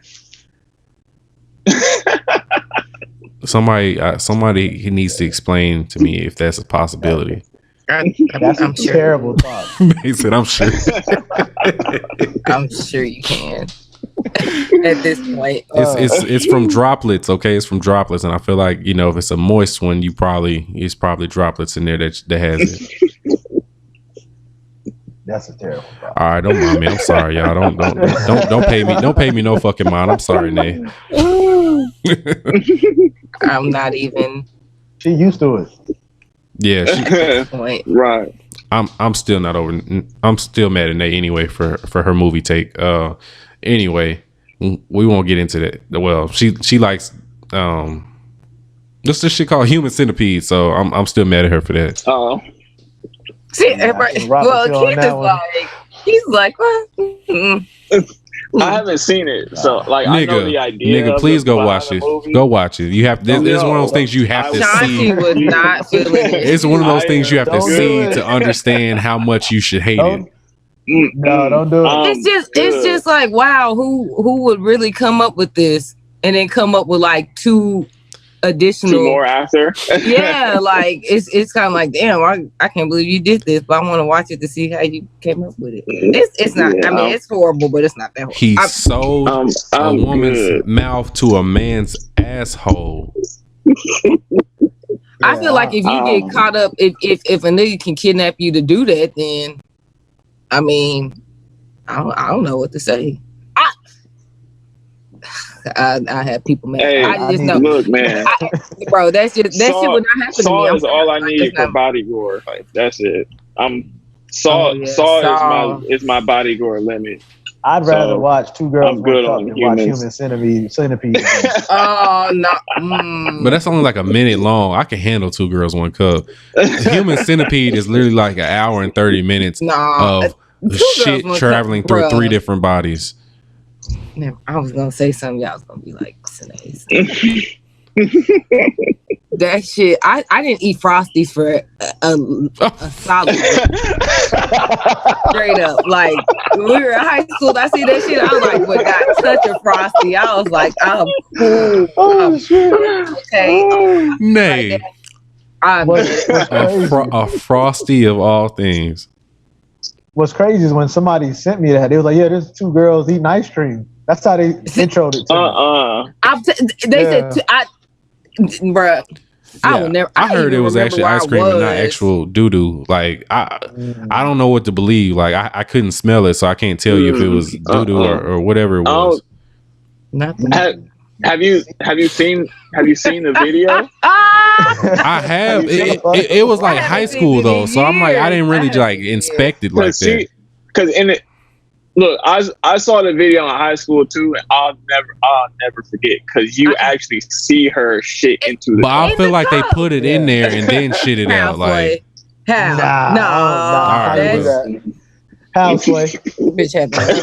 like what if she injected food in there and then like put the camera on and then she pooped it out? And even if that's the case, she still ate this. Like it's still. I couldn't, like I said, I couldn't do Frosties for a solid year. Frosties are delicious. Frosties I don't know. No, 2 girls, 1 cup. It never affect me in that way. How the fuck did we get on 2 girls, 1 cup? Oh yeah, nasty as human centipede. Anyway, man, it's not that. I'm judged on that. It's You're okay. Sick. Yes, I will continue to judge you for that. That's awful. Okay. But you know what I find though is I find that a lot of women I know really like that movie. I don't know what that's. It's because it's because it's like, wow, how did you come up with this concept? How did that basic ass shit that you did even work? And how did you get kidnapped to be able to be a part of this horrible experiment? Like it's just like, how did you get finessed into the, like it's all like, damn, this shit is stupid as hell. Like how did you see how easy it is to kidnap niggas? Like just think about all the regular ass movies. Look at Taken, bro. They be getting kidnapped easy as hell. Oh no, Keith said Saw. Think about when niggas be walking to their car and that fucking pig man come over there. Oh yeah, Saw. They be picking your ass off. They be picking folks. It'd be like, mad easy getting kidnapped on Saw, and they wake up, they fucking shit stapled to the damn door or some shit like. But you walk up to the house and then get hemmed up. You know what I'm saying? Like it's kind of like, bro, like you just gonna pass out immediately. That's what I understand. Like just immediately, like, just out. They'll tell you. Like, I guess it just always it was just like wow, like y'all. Wow. Like we way in on a tangent, but it's like you sit down. Do you watch those videos, Nate, or like on YouTube where people getting there like they pimples and shit popped and pulled out? So you know what's funny? Like Dr. Pimple Popper, I can't watch. I have watched one before, but I was like, when shit is fake, I tend to be able to watch it, but when I know it's real, like it's a little different ball game. So it's kind of hard for me to watch it. The only thing that I can watch that's real life that doesn't really turn my stomach is like My 600 Pound Life when they're getting their gastric and they show like the insides and him like reorganizing and doing the surgery. I can watch that, but outside of that. Like, you know, back in the day when World Star used to post all them gruesome videos, like I just couldn't do that. Like, is World Star still around?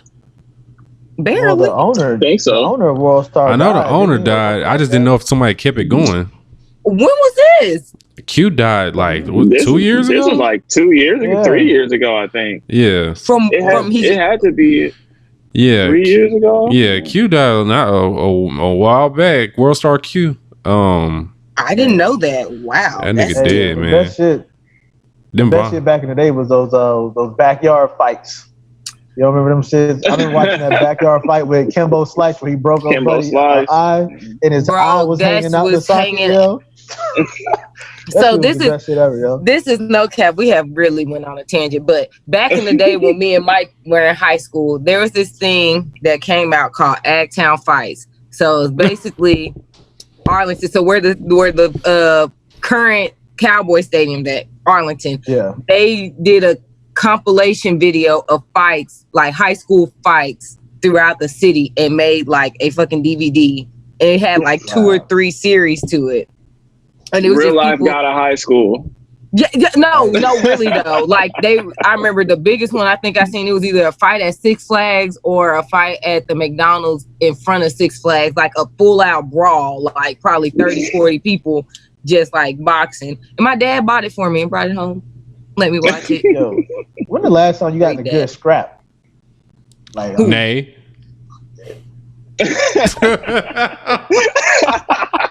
Recently? Not that recently, but recently enough that it was like I'm knocking on 2 years now. I actually got hemmed up for that too, so. But you good now though. Barely, but yeah. All right. Just know there's a reason why I don't ever want any smoke with Nay. Ever. She got hands. Yes. Those hands. Yusuke. No, facts, okay? Remember when Yusuke was beating up that fucking doctor in the hospital? That is Nay. Those are Nay has those hands. I don't want no problems. Yeah. I don't like, I have to be picked on, pushed. I don't just like go out and start stuff, just for the record. I don't. I'm one of the sweetest people ever. Oh, bro, shit. 5th grade. Like, nobody has tried me since I was a kid. Like, I think I've gotten to a point where I look a certain way because I don't really like smile around people I don't know. So nobody really like just fucks with me like that doesn't know me or nothing like that. Yeah, I haven't been tried in a long time. I think the only fights I've gotten is when women would try to beat your ass and then you just gotta kind of just sidestep her and then just shake them a little bit and just let them know like, hey. I mean, why didn't you call Nate? That's what I want to know. Hey, if I call Nay, that means that I want their ass like done for. They out of here permanently. Nay is an assassin. Yo, I want them out of the picture if I call Nay up. So shit. No. I was gonna say I am a last resort for people. Yeah. A resort, I should say, a last resort for people because they be like. Now you the last resort too, though. From what we hear. Bro, that was the worst. That was like the absolute worst. Because just for the record, I got a ticket sent to the house for that shit. Like, I left and they sent me a fucking ticket in the mail. Wow. Damn. For the whole thing, like that shit was horrible. That's why I don't like sports animes, actually. I won't ever watch Haikyuu. You need to watch. Yeah, I won't watch it. Yeah. I think Hajime no Ippo is your more your speed. That's a boxing anime. Right. I need to. I need a Megalobox. Yeah. Like this. Yeah. Nah. Nay is who I call if I really want somebody like in the hospital type shit. So. That's that one phone a friend that you got for those those kind of calls. Hands. Yeah. Ready looking like no. Now you giving me flashbacks because I remember the hardest I've ever been hit in the face in my life was by my sister. Like my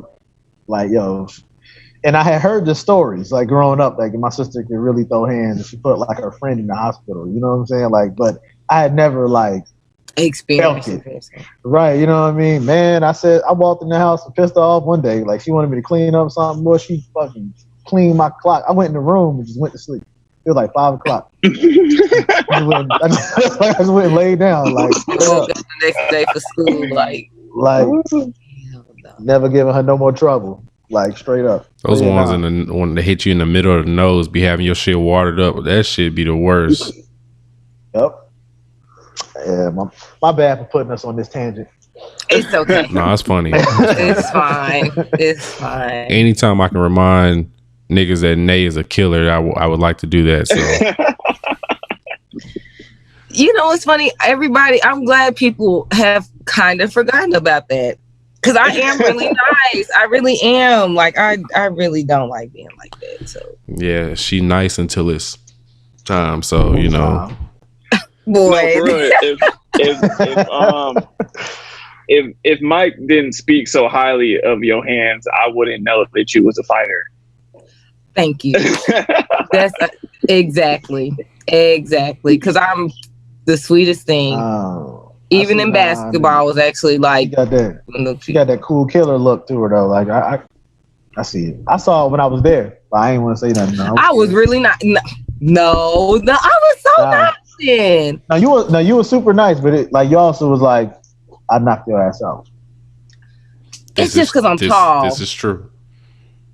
Yeah, she got. They got long reach too. So if she swing at your ass, she gonna hit you from a distance. I would say that was the most.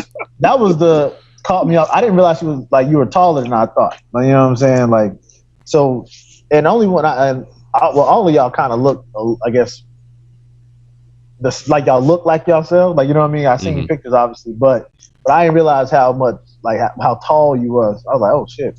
But pictures don't. This is so weird. Pictures don't do me just. Every time somebody sees a picture of me, they assume that I'm like small and petite.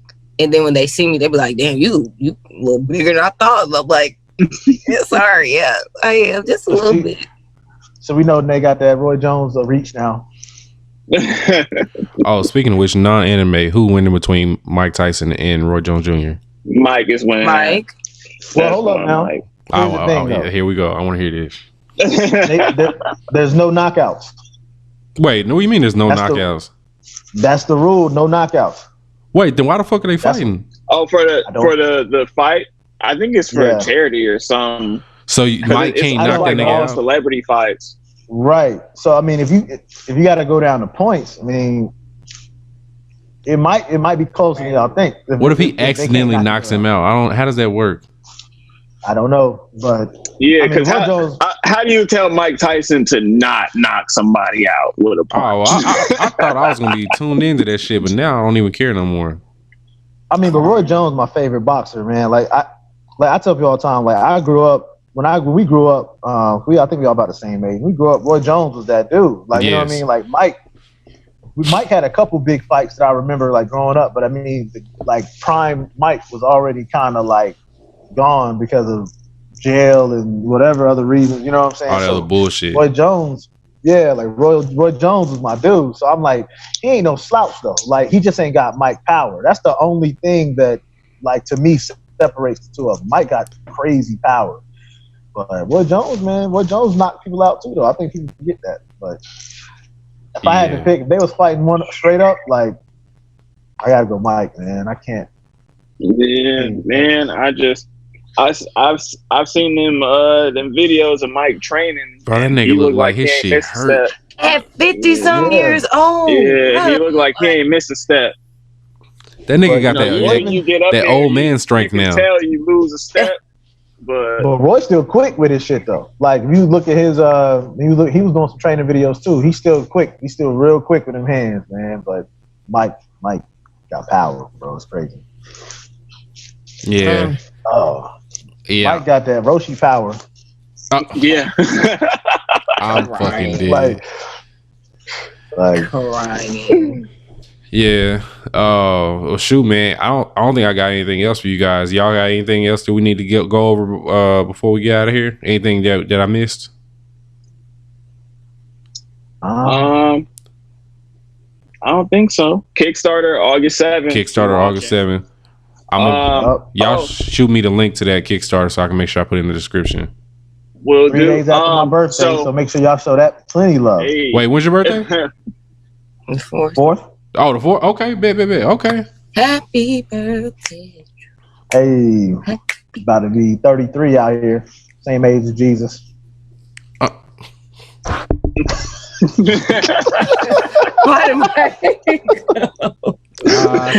Damn, man. I'm sick of I hit my Jesus year, man. Like I'm in here now. Jesus year. Year. Not Jordan year, Jesus year.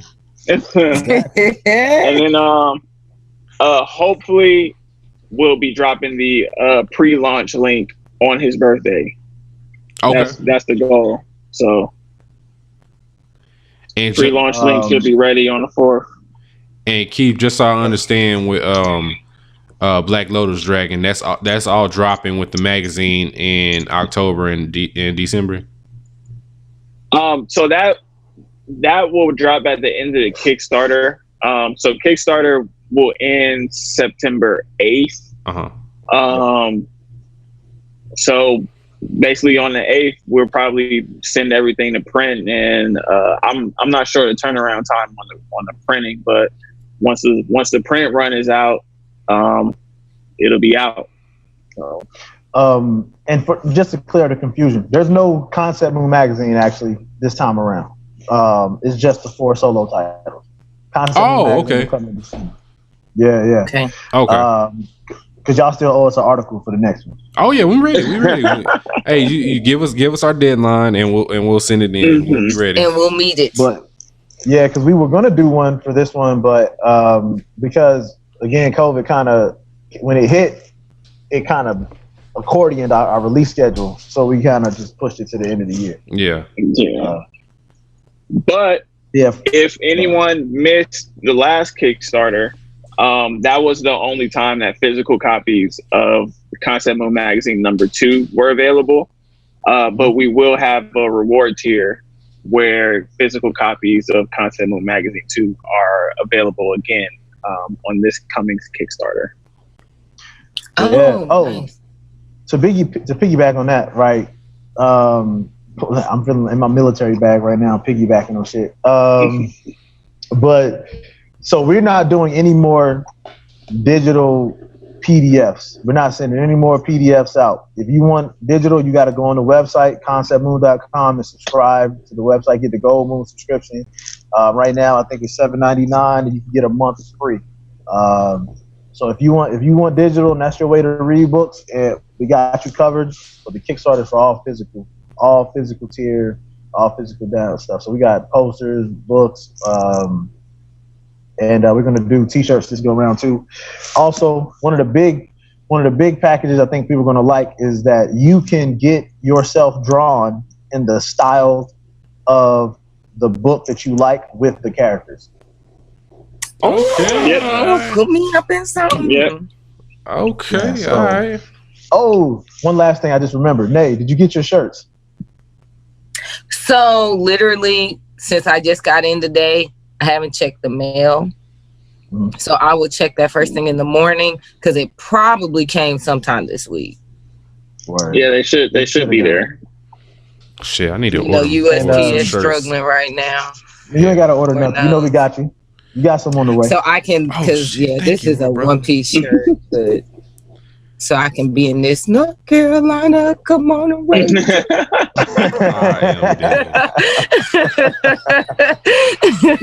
Fucking dead. Oh. Yeah. Whenever y'all need merch, you know we got you. Oh yeah. So likewise on this end too. Yeah, Keith, I ain't forgot about y'all, man. I gotta get y'all some updated shirts and everything too. So, Brandon, I'm gonna say it take a month to get there. Yesterday. Oh, you did? I was wearing my tank yesterday. I meant to tell you. Nigga ain't even hit me. Be like, I got the tank on. Yeah, I definitely need that out here. I'll have Blanime all over the place. Oh, okay, babe, I got you, bro. I don't know how to send shit to Saudi Arabia, but I'll figure it out. Oh no, I had to shut somebody down the other day. They were trying to start a Blanime, like they were trying to basically use a name for something. Like no, you can't do that. Like nope, you can't do that, fam. That's already taken. I say no names, but they were like, yeah, I got this thing I'm trying to do called Blanime, whatever. So I'm like, you know, my man already got that. My man and they already got that. I was like, yeah, no, can't do it. Sorry. Chile. Ooh. Thanks for the heads up. We need to hand that up. No, funny story. There's actually an art page on IG, and I think she's on Facebook as well. Her shit is called Blanime Art. Yeah, and her shit is dope. Like we follow each other and everything. Yeah. Her shit is dope as hell. Yeah, I follow her too. So I don't know who came first, but it's not that big of a deal. I love her shit, so it's all good. Yeah, but there's no affiliation there. But crying. yeah, her art is dope. So shout out to her. Well, cool. I'm about to check it out. Yeah. Her she can really draw her ass off. She is good. Yeah. So all right. Yeah. So make sure y'all hit the Kickstarter that's dropping on the 7th. Make sure y'all tell Brandon, just at Concept Moon and say happy birthday. If you don't know Brandon's socials. And The 4th. yeah. Do we have anything that we want to recommend to the listeners this week? Rent a Girlfriend. Okay. I don't like GBI. I know I didn't get to do my current watches. Yeah, I didn't do my current watches, but I don't know how I feel about GBI or whatever it's called. I fuck with it though, Nate. You don't like it? So how many episodes did you watch? I watched 2. Okay, so I've only seen 2, so you really don't fuck with it. Oh, okay. I'm not feeling it, but I'll keep watching. But Rent a Girlfriend, that shit is funny as hell. Like that shit, that's my recommendation this week. Rent a Girlfriend. It's a nice little slice of life. He got some drama. And yeah, this I haven't watched episode 3 yet because after I watched episode 2, I was like, ooh, I can't take it. I cannot take it. He got all kind of exes and shit. Ooh, bitches are petty. So like I'll just leave it at that. You just judge for yourself. Oh, real quick before we continue, I forgot that Adult Swim and Crunchyroll are teaming up for an anime called Fina Pirate Princess. So I just thought that was some dope news that came out this past week. So I've never seen Adult Swim ever contribute to their own anime. So thought that was pretty cool, guys. Also, everybody's trying to get into the game. I was just gonna say, true. trying to play. Also want to note that been distributing for so long that Fina Pirate Princess is probably going to be Pirate King before Luffy, but that's neither here nor there. That's a fact. That's a fact. Bye. Yeah. Shit. Yeah. Nate did the recommendation. Y'all got any recommendations for anything that y'all want people to see? Ace of Diamond. Ace of Diamonds. For sure, Ace of Diamond. And anyone who's like Nate and likes their slice of life messy, there's a show that I watched a couple seasons ago that I feel like I was like the only person that watched it. It's called Orisuke. Are you the only one in love with me or something like that? But it's on Funimation. And it's kind of similar to Rent a Girlfriend, where it's like a bunch of messy drama and funny stuff going on. So I really like that show, and I feel like no one else watched it with me. So if anyone gets a chance, definitely check that out. Orisuke, Are You in Love with Me? I think it's Are You the Only One Who Loves Me? Or Are You the One Who Loves Me? Oh, found it. I found it. Yeah, okay. Yeah. Oh, it came out last year too. Yep. Plan to watch. So right on my alley. I'll be different because I don't watch as much as you guys, but I'll read. So reading recommendations also valid here. Solo Leveling, if y'all haven't read it, because I know the anime. A lot of good thing about that. Yeah. Solo Leveling's crazy. So yeah, definitely check that out. And then if you like God of High School, there's another one on Webtoon called Girls of the Wild. That's pretty good fighting anime story. So yeah, kind of dope. Yeah, I'm rolling with Black Bullet for my recommendation this week. I'm gonna finish that, and I'll probably have more to say about it next week. I think I'm halfway through it. Yeah. So yeah, Black Bullet, Rent a Girlfriend, Orisuke, and Solo Leveling, right? And you said Girls of the Wild. Okay, cool. Girls of the Wild. Okay. All right. Well, once again, thank you guys. We appreciate you guys joining us this week, man. Sorry for my tardiness. Nah, so nay, this is a ghetto podcast. This is right on brand with but what we do. It shouldn't be. I ain't saying nothing. I don't want none of them hands, so I ain't gonna complain. This is true. Fun fact: Gata High School is also based on Nay's high school at Cedar Hill, where we grew up. So they actually based that on Nay's childhood. So just want to give y'all. Speaking of fucking high school, it's okay. Yeah. So this is actually Nay's biopic, not an anime. I don't even think I didn't even get into a fight at the high school. Nobody wanted to, Nay. Nobody fucking wanted to. Boy, all right, man. good. All right, well, on that note, man, we are gonna get out of here. Make sure y'all check that Kickstarter. It's in the link in the description of this podcast. And then make sure again, shout out to everybody that's also watching us on YouTube too for these video episodes. They have been fun to edit and fun to put out there. So we appreciate everybody listening to us on or watching us on there as well. On that note, we're gonna get out of here. Wash your hands, wash your ass, watch anime, wear a mask, and skrr.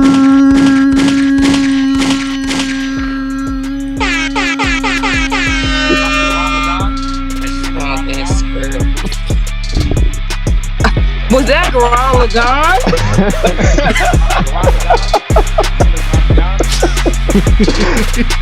Gone?